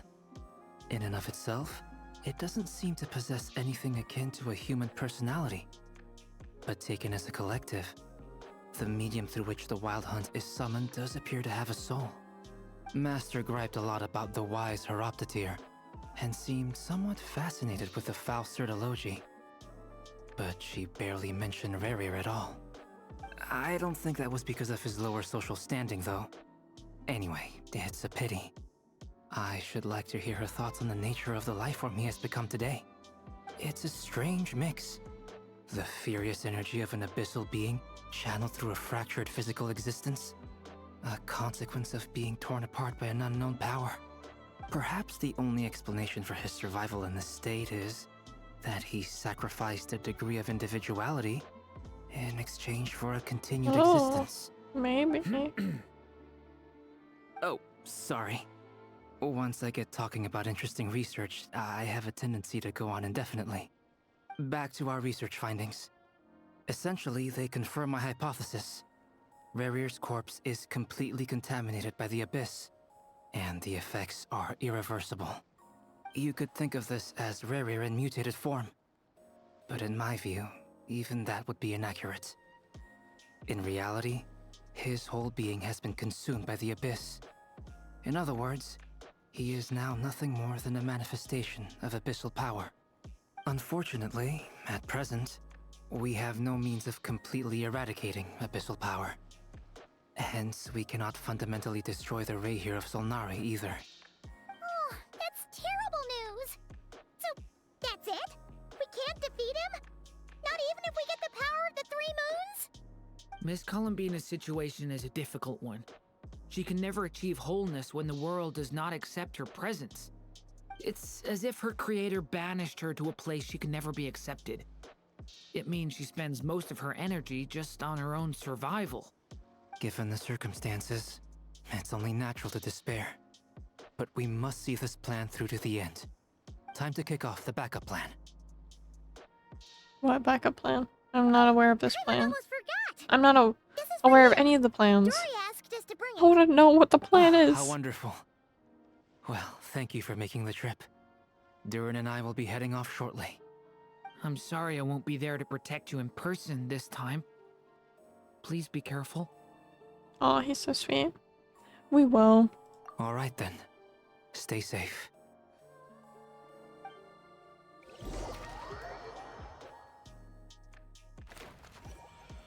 To Lauma and Barca. That's it.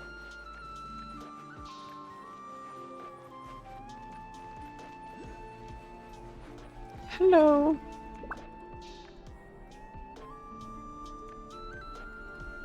Miss Lauma, is everyone here? Yes. The fate of my flock is in your hands, Grandmaster Varka. Please keep them safe. My lady, what are you saying?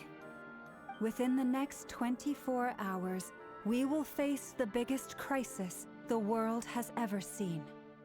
This is not a burden that we deserve to bear, but I believe that we reap what we sow in this life. So I Dude kind of looks like a pirate. I must do what I think is right. For me, that means fighting for the future of Nodcry. This gentleman is the Grand Master of the Knights of Favonius, Varka, Knight of Boreas. In my absence, please follow his lead. Hey, everyone. Guess I should introduce myself. Well, to start with, I know my way around a battlefield. Biggest strengths are honesty and hard-workingness. Anyway, point is, I don't intend to let Lauma down. I'm gonna do everything in my power to keep every last one of you safe and sound. Yeah.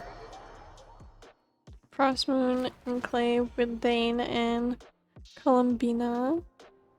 Oh, is there a chest? What is this random chest doing here? Bye. I'm loving this treasure hunt.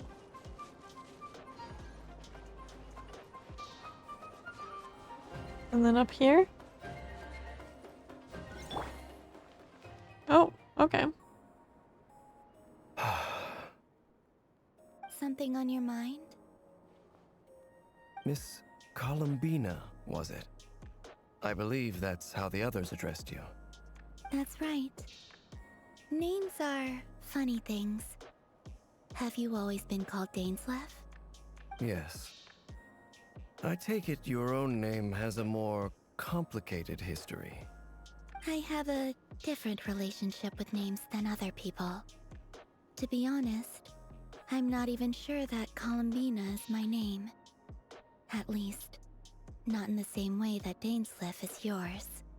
But it's what everyone calls me, and I go along with it. A lot of my life has been that way. I get so used to things that I forget to question why they are so. I never used to think much about where names come from, or what they mean to people. Maybe something's wrong with me.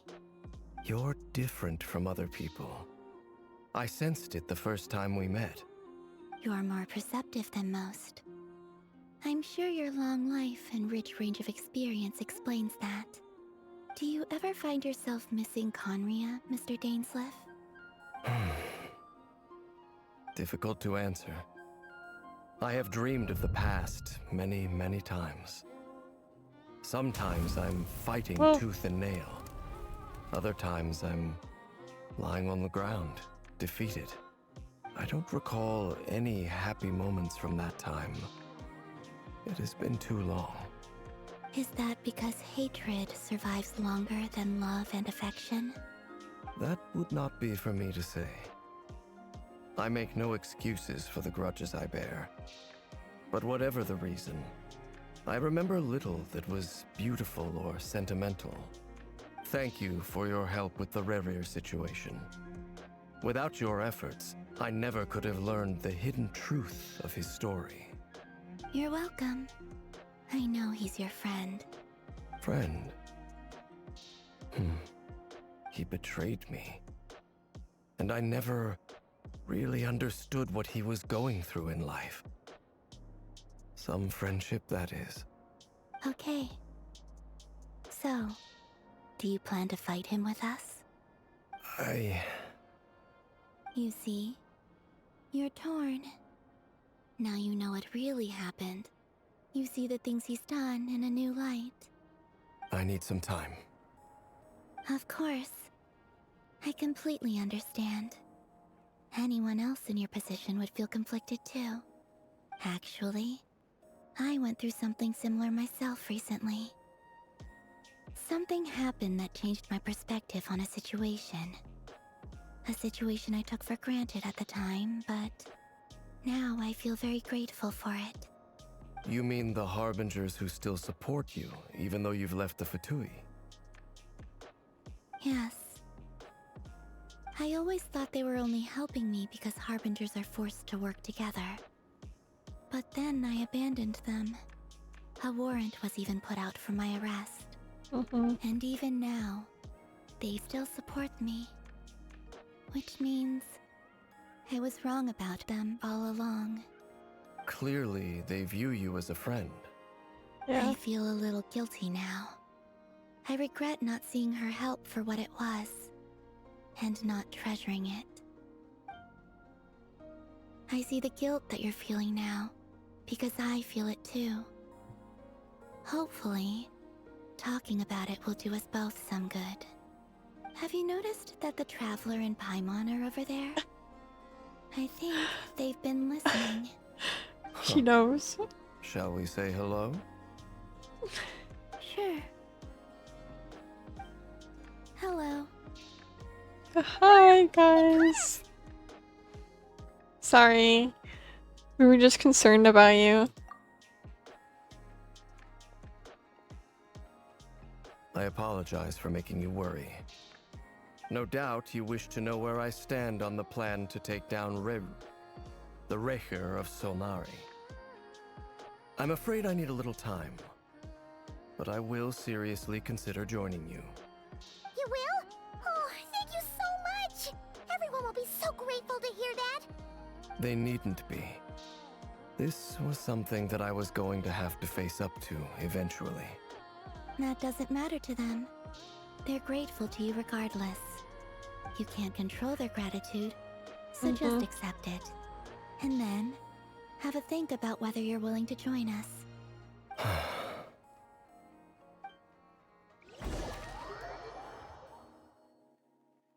Neferflins and Lauma. Okay. Showtime! Let's go rendezvous. Oh boy, showtime almost. I'm really nervous, I'm not gonna lie.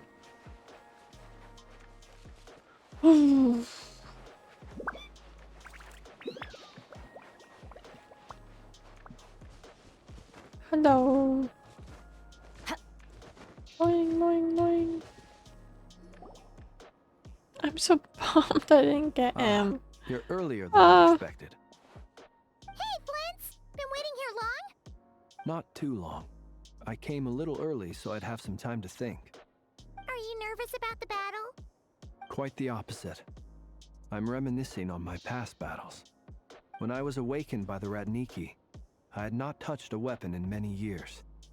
I felt like the battlefield was not where I belonged. But after waging war against the Wild Hunt for so long, I came to realize something. A life of absolute peace is simply not a possibility for me. My restless flame indicates that somewhere inside of me, there is a deep yearning to root out the evil in this world. Oh, that doesn't sound like such a bad thing. I agree. Well, in the past, when I was a Fae whose primary concern was hibernation, it was hardly ideal. But it certainly serves me well here in the present. And I am delighted to be able to join forces with you in this endeavor. Looks like I'm not the first to arrive. Ah, Miss Lauma. Did you sleep okay last night? I struggled to settle down at first, because of the nerves. But don't worry. I got enough sleep in the end. I'll be just fine. Thanks for everything. Please, I'm just doing my part. Never! Over here! The goods have been delivered, and the backup plan is underway. Ino asked me to relay a message. She said Anefa will be on high alert and keep a close watch over all secondary districts where defense is required, providing support as necessary. Meanwhile, Ino herself will provide range support to us directly, using her latest invention. Excellent. My thanks to all involved. Oh gosh. The chess set's looking a little unstable. Yeah, it is. It won't hold him much longer. We should be prepared to engage at a moment's notice. No sense sitting around waiting. Let's make the first move while we still have the option. I agree. Paimon, find a safe hiding place. Got it. Yeah, Paimon, get down. Traveler. I will.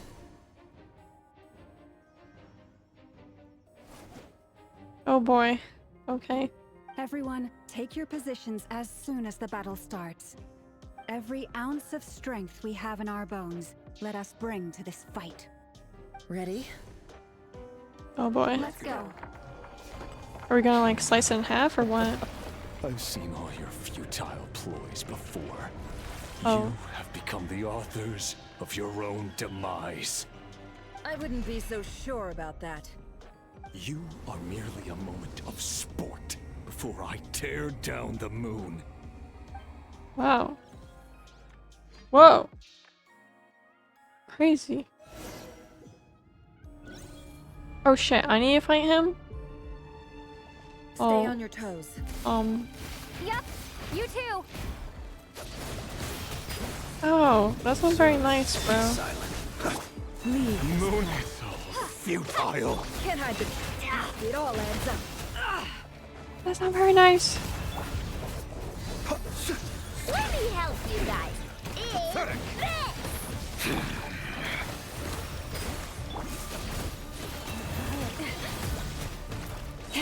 Oh yes. Oh. Everlasting quest. Ow. No. Ow, chill out. It all adds up. No more. The mystery unravels. Ah! Water jet. Water jet. Close your eyes. Futile. Oh, that was not nice. Steady now. Forest, protect. Ow. Ow. Dude, chill out. A grave transgression. Hunt him down. Ult, ult, ult. It's all Ow. Hunt him down. Can't hide the truth. The moonlight. No more lies. Pathetic. Hunt him down.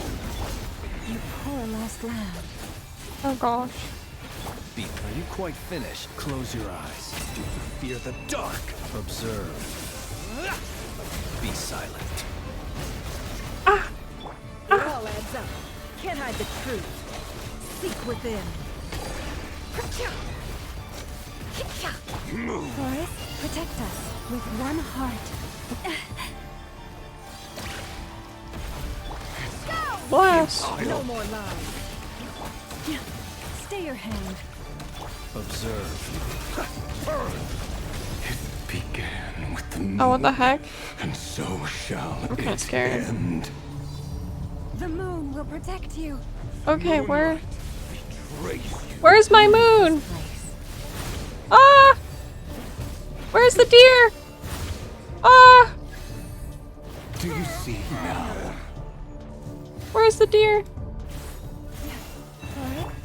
Close your eyes. From here. When will it be as you foretold? Deer, deer, deer, deer, Can't hide the truth. deer. Move. Ah! Ah! Where's my deer? Oh shit. Transgression. Get away from me! No! Stop! Stop killing her! That's not nice. Oh.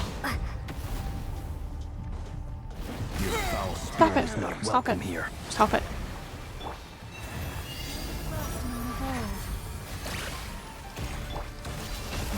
mystery unravels. It all adds up. Observe. Beware Not the nice, creatures man. of the night. The moonlight betrays you.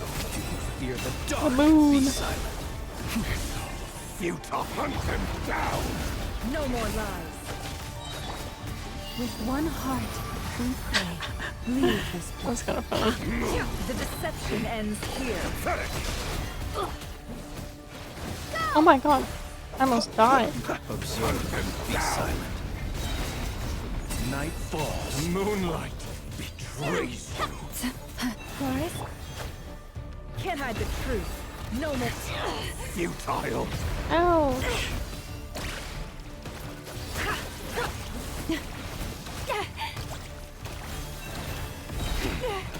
Somebody May else. the frost moon hold. Hunt them down! Seek within. Close your eyes. Move to dust. Keep your Hunt distance. them down! You poor little. Can't hide the Moonlight. truth. No more lies. Great move! Hunt them down! Be silent. Close your eyes. Pathetic!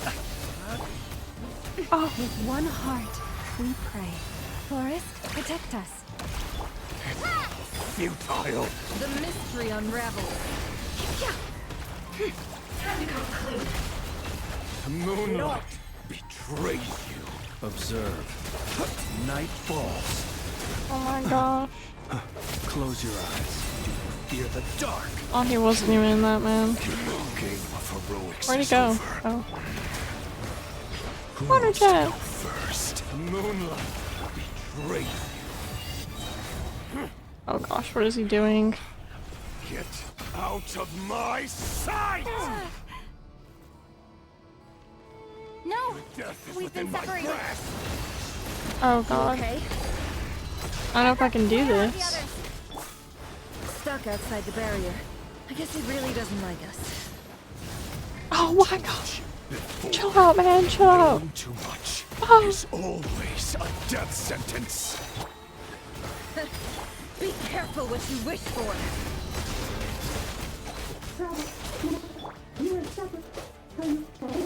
Water blast. No, he walked away from it. Silence. Voices are gone. But at least I know they're still there. I need to focus. Stick to the plan. Remember my most important task. Just stalling him. If I can stall him for long enough, Stalling, the stalling. moment will come. We're waiting for the moment. I'm doing nothing to his HP bar right now. Can't hide the truth. Let's see what you're made of. Ouch. It all falls into place. It all adds up. The mystery unravels. Bombs away! No. Can't hide the truth. Let's see what you're made of.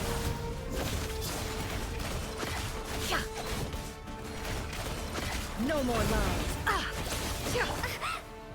Ouch. Seek within. Can't hide the truth. Where'd he go? Oh. Oh my gosh. What is that? Absorg. How do I... Where's Kubaki? It's spinning me around so much, I generally don't know where I am. I've got this. Oh yeah, I've got this. Oh my god. The shield's broken. I can't keep this up. Don't push your luck. Your death is within my grasp. No more lies. Water jet! Water jet! Ouch. Can't hide the truth. The mystery unravels. Thank goodness I'm getting healed. Oh my gosh, if I wasn't, I'd be so dead. No more lies. Let's see what you're made of.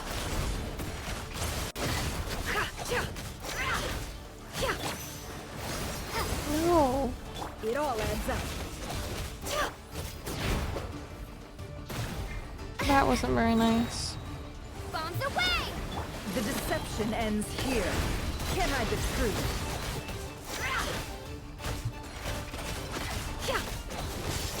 It all adds up. Water jet!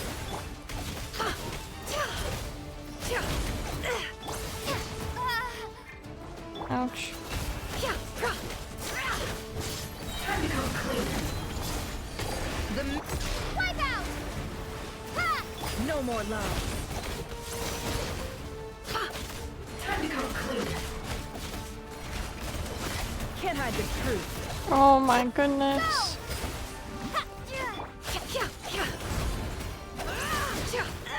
Destroyed. It all adds up. Ow.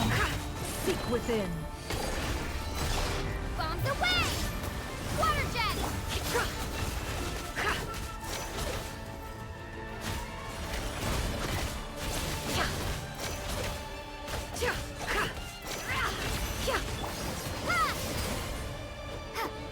I'm not even hitting him. There we go.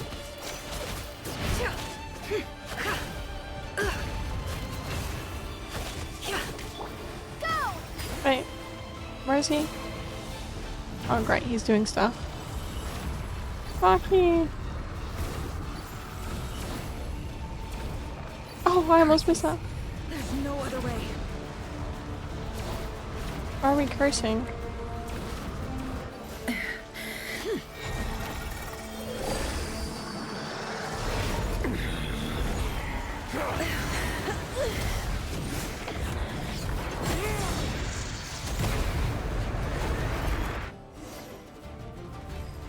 The only way to defeat Rarer is to borrow his own power.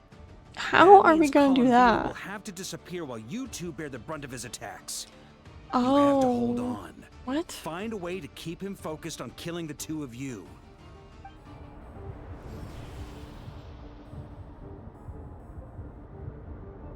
Never! Your eyes are bleeding. Dang. Soon you will be powerless to resist. That's not good. And then I will reduce you to dust. But that dust will plague your memories.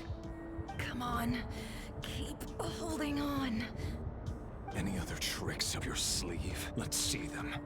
As entertaining as they are, you've backed yourself into a corner. You don't fool me. I see your fear clear as day. I have to stoke his rage. Make him unleash everything. You fear what you could never defeat. You fear the thought of never being able to save your beloved. You cannot win the fight against fate, Rarir. Is that what you think? I think he's really mad. Now it's your turn to feel afraid.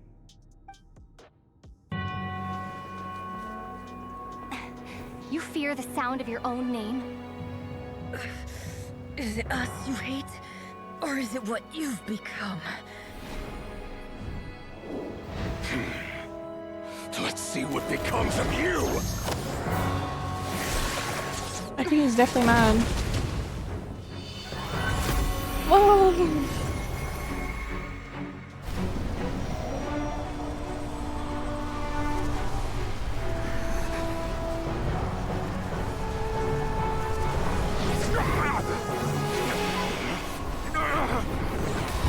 What's happening?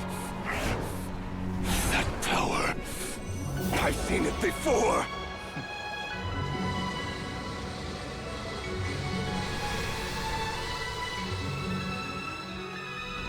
His power is on another level. We'll need to use an alchemical array to convert his power into a usable form.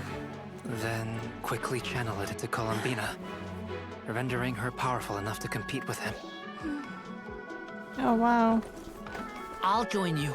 I can help. If I release enough abyssal energy into a confined space, it'll create a potential difference, allowing us to extract a huge amount of elemental energy.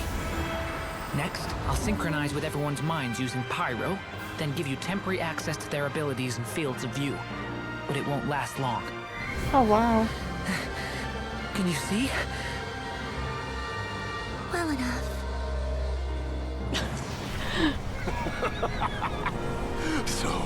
We have a student of Gold Rheindotter in our midst! How about that?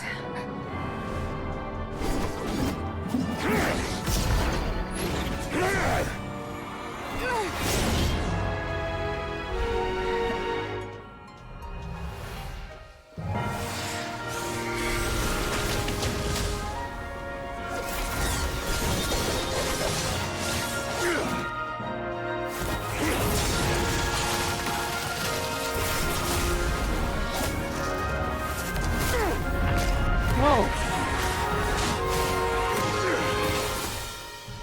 You use my own power against me? Just like how you stole Kuvaki. Look familiar?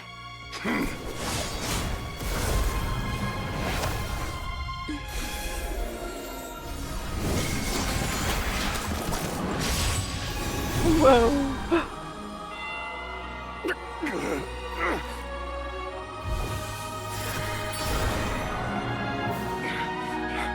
Oh, is she tossing him into the moon gate?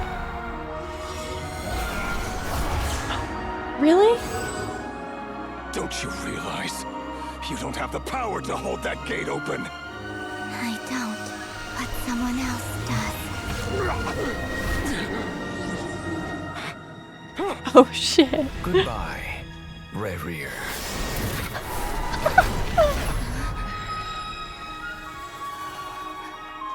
Whoa. We won. It worked. Oh my gosh.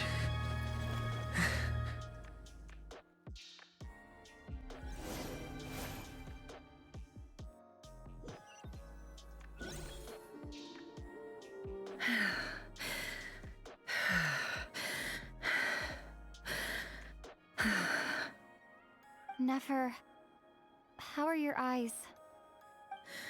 They're fine. Apart from the blindness, of course. It's not too late. Let me handle it.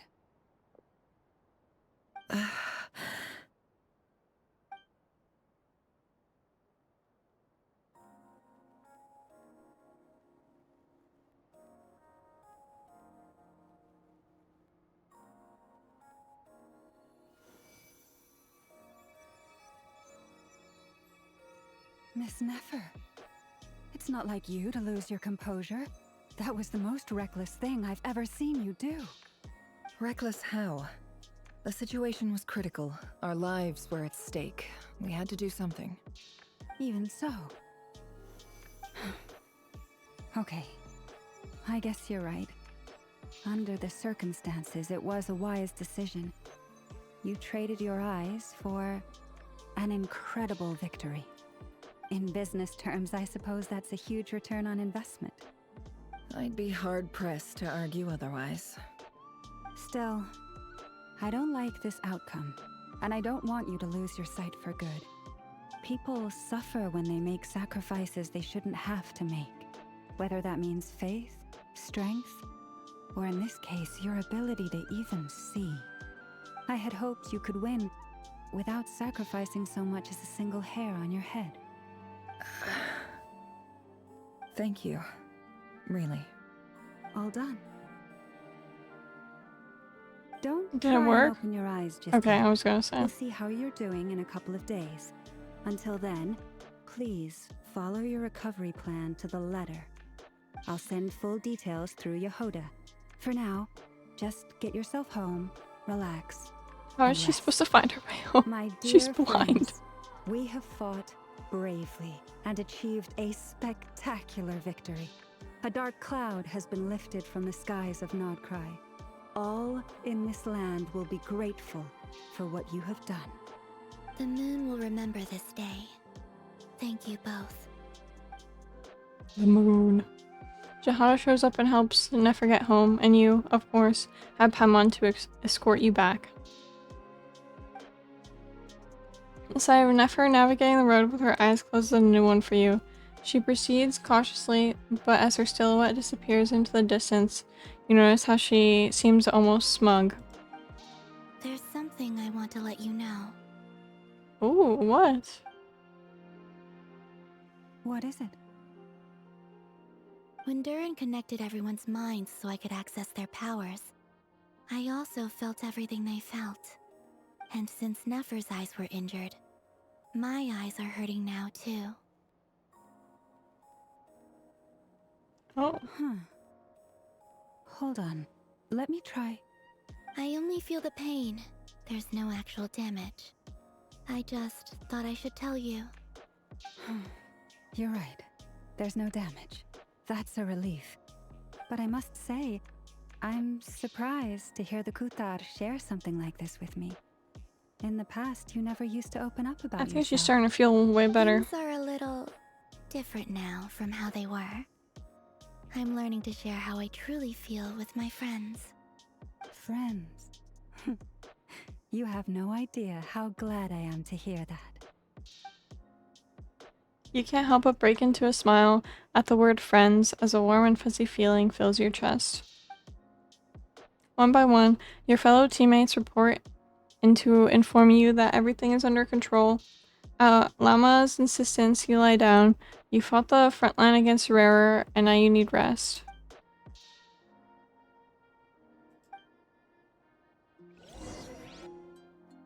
That was my nap, I'm guessing. My little nap. Oh, yeah. Where's Paimon? Yay! You're awake! Oh, there she is. How are you feeling? Any aches and pains? Did you sleep well? I'm doing alright, Paimon. No need to worry about me. Phew! Well, that's good. Paimon's been sitting on the edge of the bed worrying about you for ages. You Oh, slept the wow, whole day really? at night. Poor Paimon had to eat all by her lonesome. Glad to hear you didn't starve. How was the food? Well, it wasn't the same without you there to share it. Honestly, Paimon just can't relax when you're not your usual self. She couldn't enjoy the food and settle down to sleep. Well, I'm back to normal now. Oh yeah, and Albedo swung by earlier. He said to tell you to head to the tavern when you woke up. Varker and the others are organizing a victory feast and they want to celebrate with you. He also dropped off some medical supplies, but you seem fit as a fiddle, so guess you won't be needing those. I just need, like, If you're feeling up to over it, 24 hours of Wouldn't want to keep sleeping. Okay. Out here.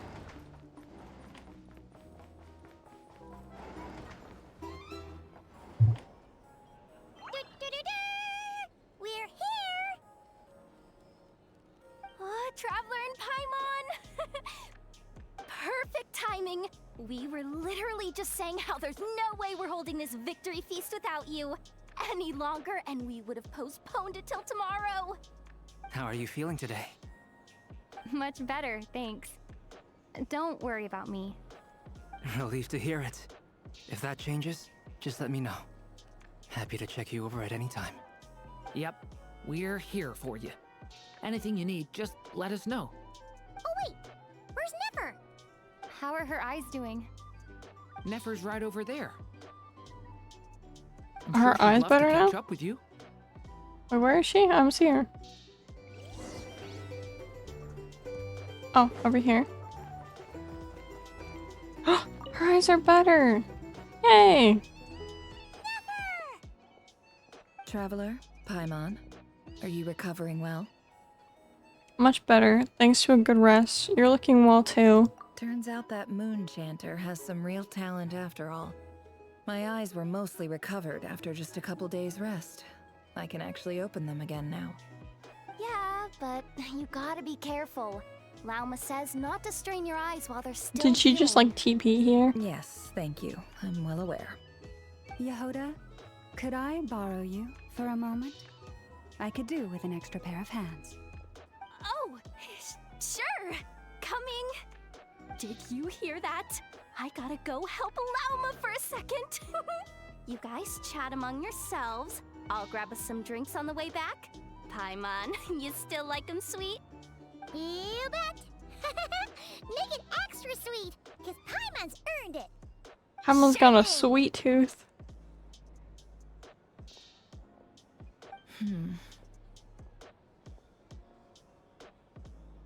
What's on your mind? The Raker of Solnari. Kind of a snake, don't you think? More of a wolf in my mind. No, definitely a snake. A poisonous one who spewed his venomous hatred everywhere. Anyone who seeks revenge out of hatred for other people has become a snake. That's something my dad used to say. I guess he didn't like seeing people go down the path of vengeance. Perhaps. I'm sure it sounds like a very wise and open-hearted perspective to your ears. But me? I think hatred is a perfectly justifiable emotion. What else is left when everything you depended on in life gets stripped away?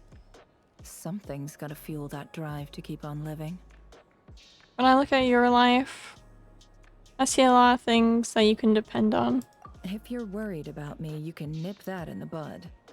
I'm not someone who gets stuck in the past. It's just... I suddenly feel like I was wrong to call my father a liar. He was just a fool. That's why the Academia turned their back on him, and why the other tribes ganged up on him. Oh, Father. How much better things could have been if you were a skilled liar. Look at the Ibis King. Thoth is a fiendishly cunning liar. And yet, strangely, he feels more like a father to me than my real dad ever was. He's never brought it up, but I'd bet he feels the same way. Why else would he give me the power to perceive the truth, while at the same time training me in the art of deception? Sadly, I've never heard the Ibis King's voice. What's he actually like? Well, King Deshret banished him to Aru, which is essentially a prison, and posed 3 questions to him. He promised that he'd have his freedom if he could find the answers. His response was to take on a physical form and approach me, hoping that I could become his envoy and search for one of the answers on his behalf. Did he really think I'd fall for that? He's stuck there. He can't make me return what he gave to me. Sounds like he was nice enough to you. You definitely sound like father and daughter. So that's enough for you to decide he's nice, is it? He's a prisoner, and he was scared. So he decided to perform some good deeds to win people's approval. He lives in fear because he's a deceiver. How is Rerir any different? You can't work as a spy your whole life and expect a happy ending. It's preposterous. Yet I can't say I don't understand it. Hi, no problem. I hope you sleep live well. in the darkness of their own making. But it's still human nature to want to go on living. They say that a liar's soul is the most worthless thing in the world. What do you think?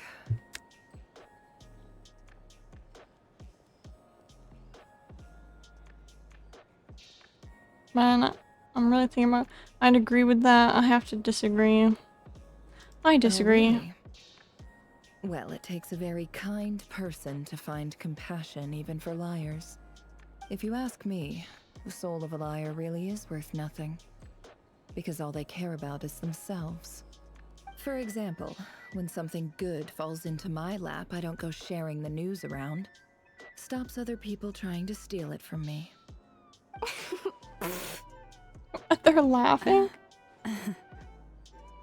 I have a feeling some people over there may have overheard that. So be it. They have sharp ears. I can't keep anything from them. Is that your way of saying you've warmed up to them now? Wow, is that what it looks like? What it looks like is you're starting to see us as your friends. Well, you all know my past now. And I can't simply eliminate everyone who knows too much. Thank goodness. So then she'd be like, I just Rare. have to put up with you.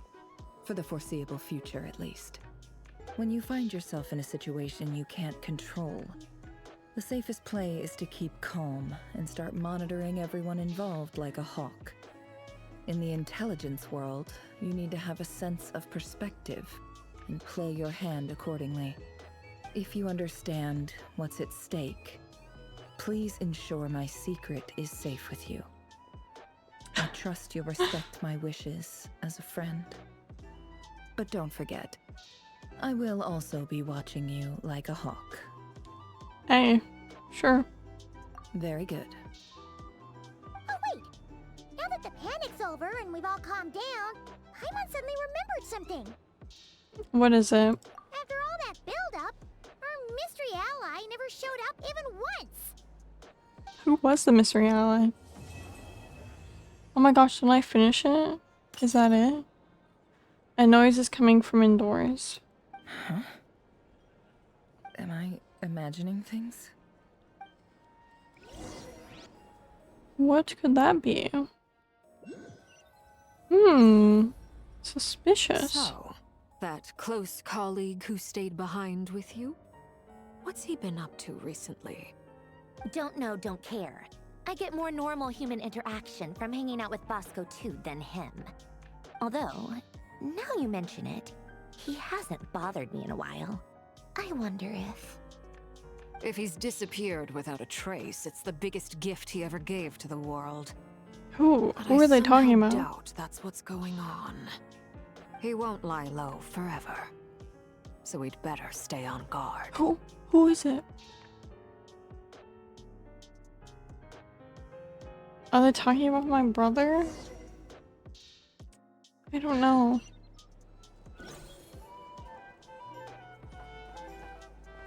Listen to what everyone is talking about.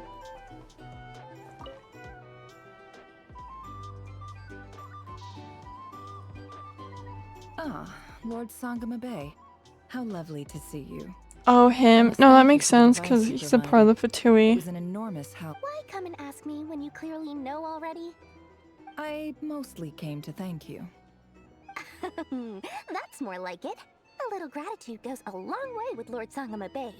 Play your cards right, and you might even stand a chance of becoming my long-term supplier. The chance to work with such a kind and charitable investor as yourself would be a great honor Holy for the glaze. curatorium. Huh? Charitable? Who said anything about charity? First time hearing about it. Let's see. The first plot of land you purchased in Nodcry, your desert interests, and... Stop! What do you think you're doing? Exposing my investment history!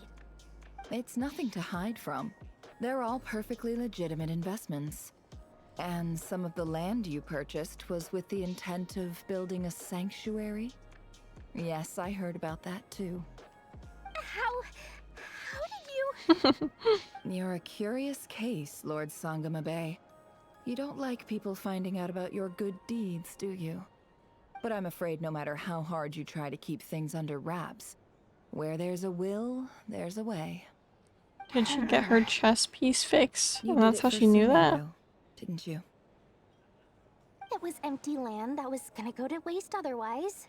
I figured if I built something there, it might at least get some use in an emergency. Disasters are capricious things. They strike without any warning. I've lost family to a disaster before, and I don't want to lose any friends or business partners if I can help it. My elder sister used to dream of finding a sanctuary. Somewhere with plenty of food, water, and medicine. Where everyone could live happy lives. It was something I looked into, but after discussing things with the Dendro Archon, I decided on a more effective strategy. The tech people handled the tech, and Moneybags provided the Mora. It just made the most sense. It's a pity that so few people know the truth about you. Everyone says that you view everything in terms of Mora, and all you care about is growing your own wealth. So, what's the problem with that? Everyone wants to be rich, it's human nature. So yes, I love Mora, and it's nothing to be ashamed of. But surely you have dreams of your own beyond just making Mora. You don't get it, do you? My dream is to invest in other people's dreams. And, you know, make a nice little slice for myself along the way. Just thinking about it makes me happy. That sweet, sweet sound of Mora. Thank you. For the device? And the pendant. Oh, that. I was just returning a favor. Don't worry about it. Seems like we've both been away from home for a very long time. Yeah, so long that I barely remember what my family even looked like. That would be your mother, father, and sister? Yeah, though it's been years since my sister passed away. Oh, It's not like I want to forget them, obviously, but memory can be even more ruthless than the most calculating business person. Beyond a certain point, if something isn't helping you, it just gets rid of it. My sister can't help me now. Slowly but surely, her face is fading from my mind's eye. It's become a vague impression. Not everything will fade. When loved ones pass away, the beautiful memories are the ones that last the longest. Yeah, that's true. If you ask me, that's the one silver lining in all of it. Well, that, plus, I'm sure that life is much better now than it was back then. Oh, absolutely. I have tons of Mora, a big beautiful house, business is booming, and I'm as happy as can be. You've got a lot going for you too. Boss of the Curatorium of Secrets? I'm sure there's plenty of Mora to be made in that line of work. I appreciate the vote of confidence. Good talk, guys. Okay, I'm gonna eavesdrop over here now. Hello. How have you been holding up? Any adverse reactions? If you start to take a turn for the worse, make sure you tell me right away. You don't need to worry about me, Grandmaster. I'm fine. I mean, I barely did anything, so... What? You're too humble, young man. You played an indispensable role in the battle for Nodcry. Oh, she's connected We to can't thank Skirk you enough for too? your support. I knew that she was connected When to people praise Alice, you, it's because you deserve it. which I thought was The interesting. best thing is to accept it calmly and with And grace. I feel like maybe a part It's of important that to learn is how to like respond to words of admiration. Dory's also connected to Nadia, who's the current like Sumeru Dendro Archon, so The pressure was on, but you worked flawlessly. she's definitely a businesswoman. Like she's a ton of connections, a ton. I can't take all the credit though. Durin played a big part in forming the alchemical array. See? Did you catch that? A masterclass in how to take a compliment. Okay, yeah. I did work pretty hard to help prepare for the battle. No point denying that. Hey, you guys! Seriously, great work, everyone. You all outdid yourselves. Hey, look who's bounced back. Looking good, traveler. Nods. Seems like you've recovered. You won't need to take any more medication. Can I get you a drink? Huh? You know how to order at a bar now? You've sure learned a lot recently. Handling a drinks order is Oh, ridiculously simple okay. compared to alchemy. Don't worry, I'll blend into Oh, society that was in her yet. quest, wasn't it? Paimon believes it. You're clearly a fast learner, just like your brother. To be totally honest, though, Paimon didn't quite follow all the details when you first explained the plan to us. Don't worry, that's completely understandable. Unless you're a student of alchemy, it's hard to grasp the principle and how the process works. To put it in the simplest terms, we saw how our enemy stole the power of Kuvaki. And that gave us the idea of stealing his power to turn it against him. Low-key, that's a When really facing an smart enemy idea, you though. have no hope of defeating, it's best not to engage them in battle. So, instead of looking for a way to overpower him, we decided to help And Columbina then get to strong enough to at open least the stand moon up to him in a gate fight. and chuck him in For in this it. to work, we had to analyze his modes of attack, confirm who his main target was, and make sure that he wouldn't go beyond the range of the alchemical array. For added security, we prepared a total of 4 arrays. But to mitigate the impact of the battle, we identified one location in particular as the ideal spot, which is where the confrontation took place. The alchemical array absorbed his abyssal power. Then Durin processed it to render it usable by Columbina. That power enabled her to do what would otherwise have been nigh on impossible. That's What pretty cool. surprised me was that Dainsleif actually agreed to join us. Given his history with Rerir, he had every right to sit this one out. But we're extremely grateful for the decision he made. Confronting a former friend in battle. That can't have been easy. Yeah. It must have been a painful choice to make. He wasn't But rare anymore, I'm sure that though. making a decision was far better for him than staying in limbo. Absolutely. He was torn between two paths, but in the end, he made his choice and stuck to it resolutely. He doesn't strike me as the sort of person who'd stay trapped in limbo for long. Is he here? Anyway, however you cut it, everyone gave a stellar performance. And now, it's time to kick back and celebrate. Yay. With a ton of bread. Yippee.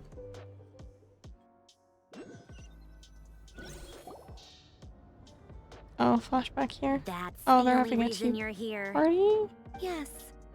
I've thought a lot about it. And I've realized that you, me, and Arlecchino should be friends. I think this is very important. So I felt I had to come and tell you.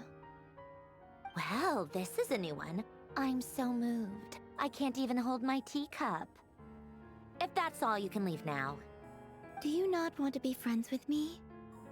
Or is it that you prefer being co-workers? What is this, Columbina? Are you deliberately testing my patience threshold? Right now, my politeness module is active. But if you say another word, I swear I'll shut it down. If your politeness module was active, wouldn't you say the word please at some point? Colonia, please see Lady Columbina to the door. Will you still invite me to your next tea party? What? Yes, I think you will. Bye-bye, dear Sandrone. That's so sweet. I'm happy she's like... Oh, I just showed up here randomly? Okay. Catching up with a friend. Hope I'm not interrupting.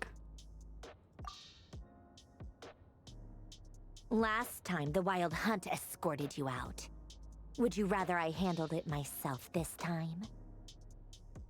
We just wanted to, see how you were doing now that it's all over. Why? Out of concern for my safety? I hope you didn't seriously think that the Rayhir of Solnari would be able to lay so much as a finger upon me, given how prepared I was. Mostly because you kind of helped us out, so we just wanted to check you were okay. Looks like all your robots are fixed, huh? I spy books and teacups on the table. Afternoon tea, so we are interrupting after all. Oh, don't you worry about that. Tea time is already a write-off. The visitor before you managed to kill my appetite. If you're in the mood for tea, go ahead and help yourself. Otherwise, it's going to waste. My coasters are still missing in action, though. Use this notebook instead. Whoa! Pretty hefty notebook. Look at all those calculations. You can ignore those. They're just dumb scribblings. I doodle and write in my free time. Sometimes I remember the distant, dreamlike past. Sometimes I imagine the far-flung future. And other times, I grit my teeth and note down all the crazy nonsense going on in the present. Some people do the crosswords in the newspaper. Interesting. This is my equivalent of that. Trying to predict the future is like daydreaming. And writing about the present just makes me furious. The past is my favorite. If nothing else, it's already set in stone, so I don't have to rack my brains trying to figure it all out. Huh. Although, having said that, the only vaguely interesting memory in my past is probably that guy they call Lord Artificer. Lord Artificer? You mean... I don't know how to say his name. Who else? Pretty much all the mecha in Fontaine are his personal handiwork. Wait, are you saying you know him? Like, personally? As a friend? I mean, I guess we were friendly enough. So you've actually met him? But he lived hundreds of years ago. Yep. In fact, I'm probably the only normal person left who knew him at all. What? We used to chat occasionally. How back when he old was is still she? around. Or Before he passed she's away, he asked a me to robot, destroy all his so... manuscripts. But still, I honor how his old is she? request, but I did read through everything first before destroying them. I mean, I couldn't let the genius of Lord Artificer Alain Guillotin disappear like that. Would have been such a waste. So, that's where the formulas in your notebook are from? I just told you. Those are my equivalent of crossword puzzles. They're just dumb formulas that I solve for fun when I'm bored. Alain's work was like epic poetry. The formulas in my notebook are just silly little riddles in comparison. Not that there's anything bad about them. I mean, at least, solving those riddles isn't going to hurt anyone. Except me, because I lose a few brain cells in the process. Anyway, while we're on the topic, I might as well tell you about what happened to him and his friends. Alain Guillotin had two close buddies, Renee and Jacob. They spent their childhood years together in the Nazissenkreuz Institute. They were all quite competitive, so there was some rivalry between them, but it was a friendly rivalry. But beneath the friendship and the rivalry ran something deeper, a sense of nostalgia for the past. Unfortunately, childhood would end, the prophecy would come true, the apocalypse would arrive, and the future would never be. A mad dream that would normally only capture the minds of lunatics began to take root in their hearts. A dream of saving the world.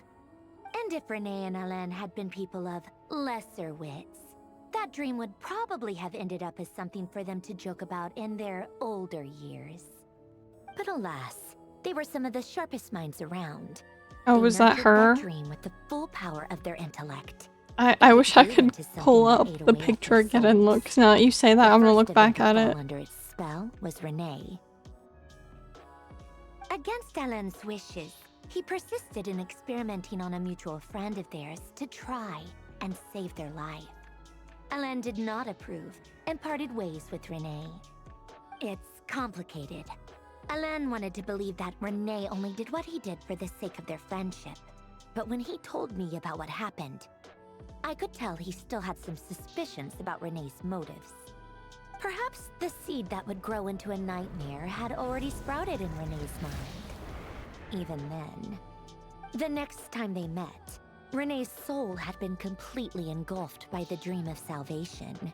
His futile attempt to change the tide of fate only resulted in a wave that swallowed up the world, even before the apocalypse came. And although that wave died down eventually, I hear that it just recently came back with a vengeance. As I understand, Renee wanted to live out his dream of salvation once more. But I'm told that the attempted resurgence finally died out for good. At long last, Renee awoke from his deluded dream. Though of course by then it was far too late. What do you think of Renee? Do you admire his transcendent genius? His view that any price was worth paying to achieve the lofty goal of saving the world? Or do you despise him? Dismiss him as an evil madman who wrought havoc on the lives of everyone around him as he pursued his delusional dream? Same difference, really. Just a matter of perspective. I admire him, I don't admire him. I don't know. I don't know. What a cop-out. But I suspect you'd have a more incisive and insightful answer if we dug into it further. What about you? What's your take on Renee? I don't like fanatics who give up their whole lives for their ideology. Nor do I like fools who let their delusions Valid, yeah. Maybe I could understand if Renee had just been an ordinary person. But he had a sage-like intellect. And still managed to get himself lost in the labyrinth of his own desires. Anyway, that's enough about Renee. Now, moving on to Alain Guillotin, the Lord Artificer. He managed to put a stop to the first storm whipped up by Renee. But after that, Alain lost his friends and family. To his credit, I suppose, the loss of his family and friends was purely a tragic accident. It's not like Alain sacrificed them for his cause or anything. After that, the only thing supporting his work was the same dream that had dragged his closest friend down to the abyss. But although the desire to save Fontaine drove him to found the Fontaine Research Institute, Alain continued to reject any form of transcendental knowledge or power. He was suspicious and fearful of it, having seen the way it had affected his closest friend. I think that formulas and machines derived solely from human intellect were the only thing that gave him a sense of spiritual comfort. Yet Alain's intellect was simply too great. It barely left him space to breathe in his lifetime. Once he realized that the end of his life was approaching, he finally accepted the truth. The Nazissenkreuz Institute needed someone, and a human being, to see its story through to the end. He quit working on his formulas, trading them in for the fairy tales that had played such a formative role in his childhood, but which he barely touched in his adult life. He told me that the director of the Nazissenkreuz Institute used to read those fairy tales to the children as bedtime stories. Apparently, they worked wonders at sending kids off to sleep. I think that all he wanted at that time in his life was to be able to sleep deeply without being plagued by depression. By that point, nothing else really mattered. At the very end, he laid down to rest in the ruins of the former Nazissenkreuz Institute. I'm pretty sure I've been down there, actually. While the Fontaine Research Institute he had founded continued tirelessly with its work. Many years after that, tensions over competing dreams would once again cause a rift, this time between members of the Fontaine Research Institute. But the actions of those fools had nothing at all to do with Alain. And that is the story of two people from the Nazissenkreuz Institute who both wanted to save the world. One went all in on his fantasy of salvation without ever looking back, and ended up calmly sinking to the bottom of the deepest sea. The other sought desperately to burn bright in his life, even though he wasn't sure where he was going. I do sometimes wonder, why is it that people like them have such grand hopes of saving the world? Even the grandest tree starts as a tiny seed. So perhaps, for each of them, their mission to save the world began with a very simple desire: to save themselves. They were young children with friends and family who mattered to them, desires to explore the meaning of life, ambitions to have a successful career. They didn't want to see all of that taken away in one fell swoop. Or maybe they just wanted to find something to anchor themselves within the chaos, to stop them getting quietly swept away by the storms of life. But instead, the search for their own salvation took them down the rocky road laid out by fate. Do you think the desire to save oneself is enough of a justification to try and save the world? Yes, it's enough. No, I don't think so. I don't know. I think I'm gonna try and answer other than... The way you said that sounded just like I don't know this time. I asked him the same question back when he was in his prime, putting all of his energy into his work. He gave the exact same answer as you did. No elaboration, just a quick short answer before getting right back to his work. He was always that way. All right, tea time's over. She talked with us for a while. I owe Arlecchino a favor for telling me these stories. I'll have to bring a whole sack of gifts the next time I visit the House of the Hearth. I'm gonna go tinker with Polonia now. You guys can do whatever you want, as long as it doesn't involve interrupting me. Polonia, exit hibernation mode. Begin diagnostics.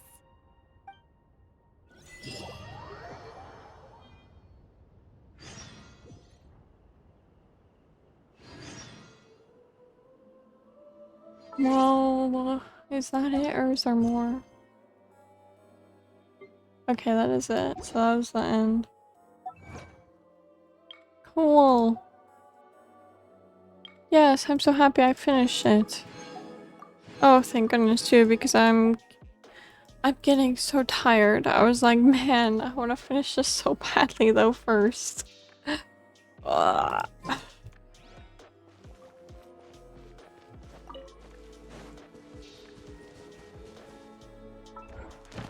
Dailies? Yes.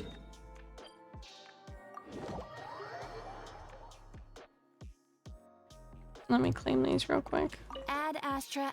Best sauce. Thank you for Thank you. Ad Astra. And then I'll claim this.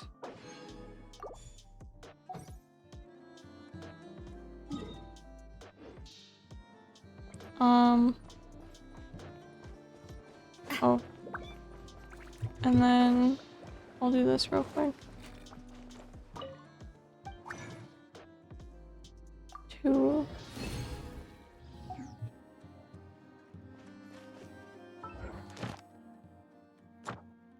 Yay! Oh man. You think Rare will be back? Yes, because he's not dead at all. He was just shoved into the moon gate. Honestly, I think his fiance is probably still somewhere. Cause like we know that she had Crimson Moon heritage or like blood, whatever, right? So I don't think that she's dead either or anything. But yeah. I want to know more so badly. Like, I wonder what the Archon quest next is gonna be about. I think Rare was such a cool, like, villain. It was really, really cool. As long as I have my friends with me. And I hope we get to see more of the other sinners, because I think that would be cool, because a lot of them, I genuinely don't know what they look like at all. And I'm really, really curious to learn more. Oh, well, I guess the whole purpose of being here is to also fund my spaceship, so also need to do that, which maybe that'll be a part of the next quest or something whenever that comes out.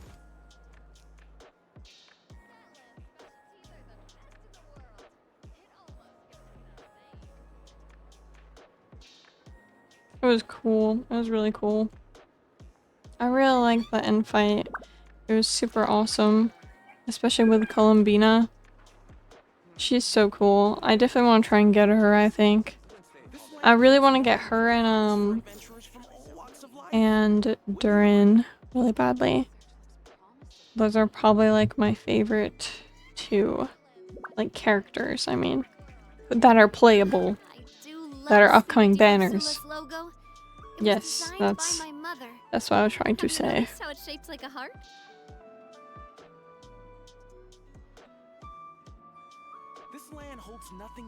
I like his design and his story. Honestly, his story wasn't as tragic as I thought it was going to be.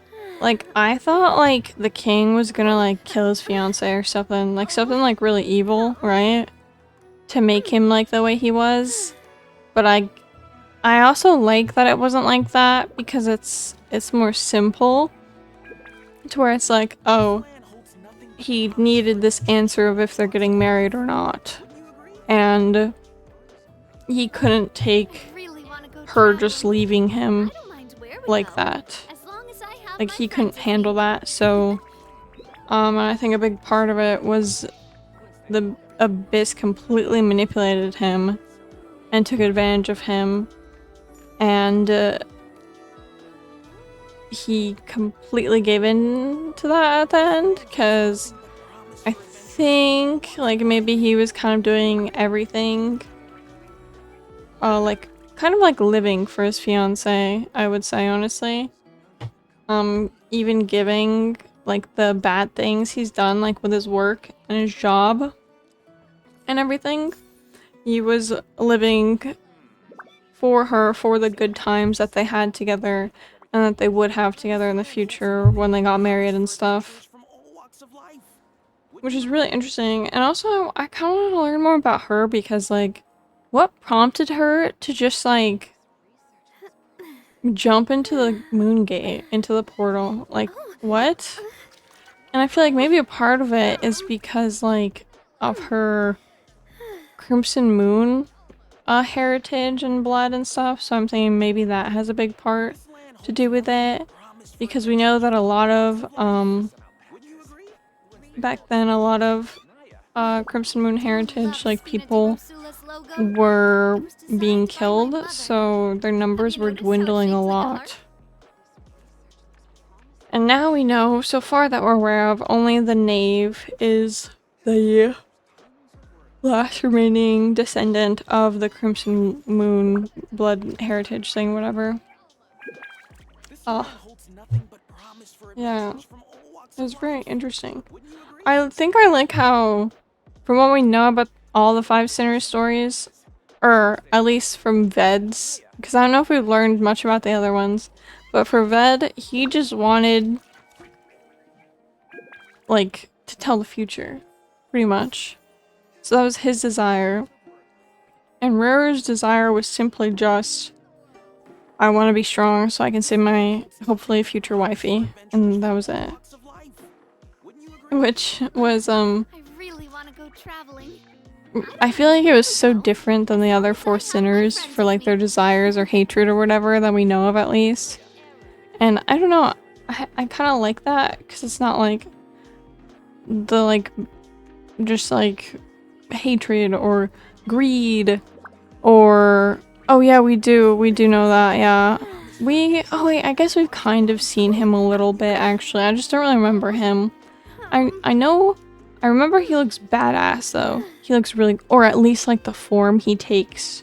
The form he takes looks super badass. Which is super cool. But yeah.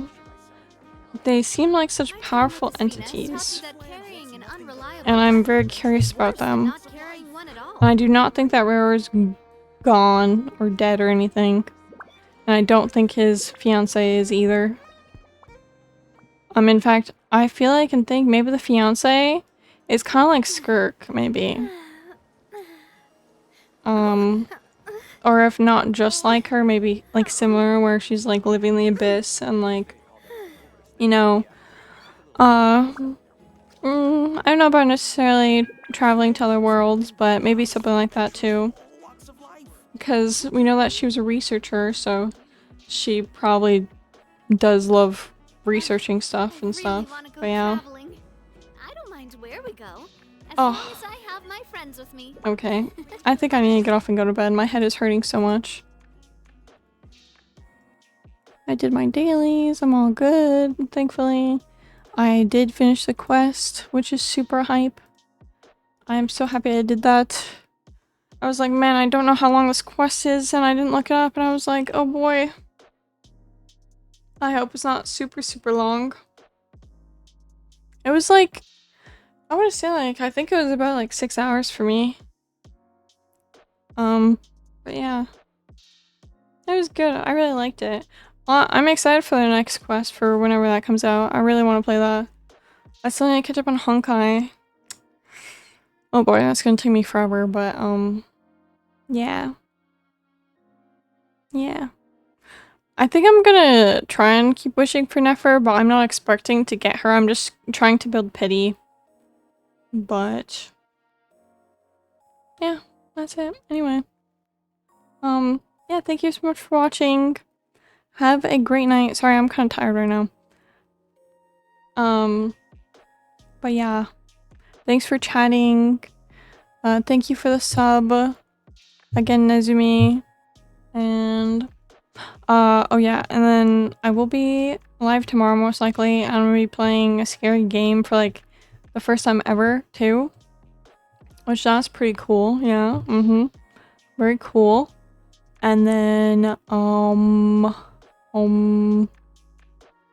yeah, that's it. And don't forget to I'm losing my train of thought. Don't forget to follow the stream if you haven't yet and turn on notifications so you don't miss when I'm live next. And also follow and check out my other social media because I post a lot there. I'm working on editing a YouTube video for this week. Which hopefully be up Saturday. If not, probably, hopefully, I'm hoping like Sunday on the latest. But yeah, anyway. Bye. bye bye. Have a great night. Thank you so much for watching. Bye bye. Or have a good day too. Happy Halloween. Happy Halloween. Have a great Halloween. Bye bye. See you tomorrow.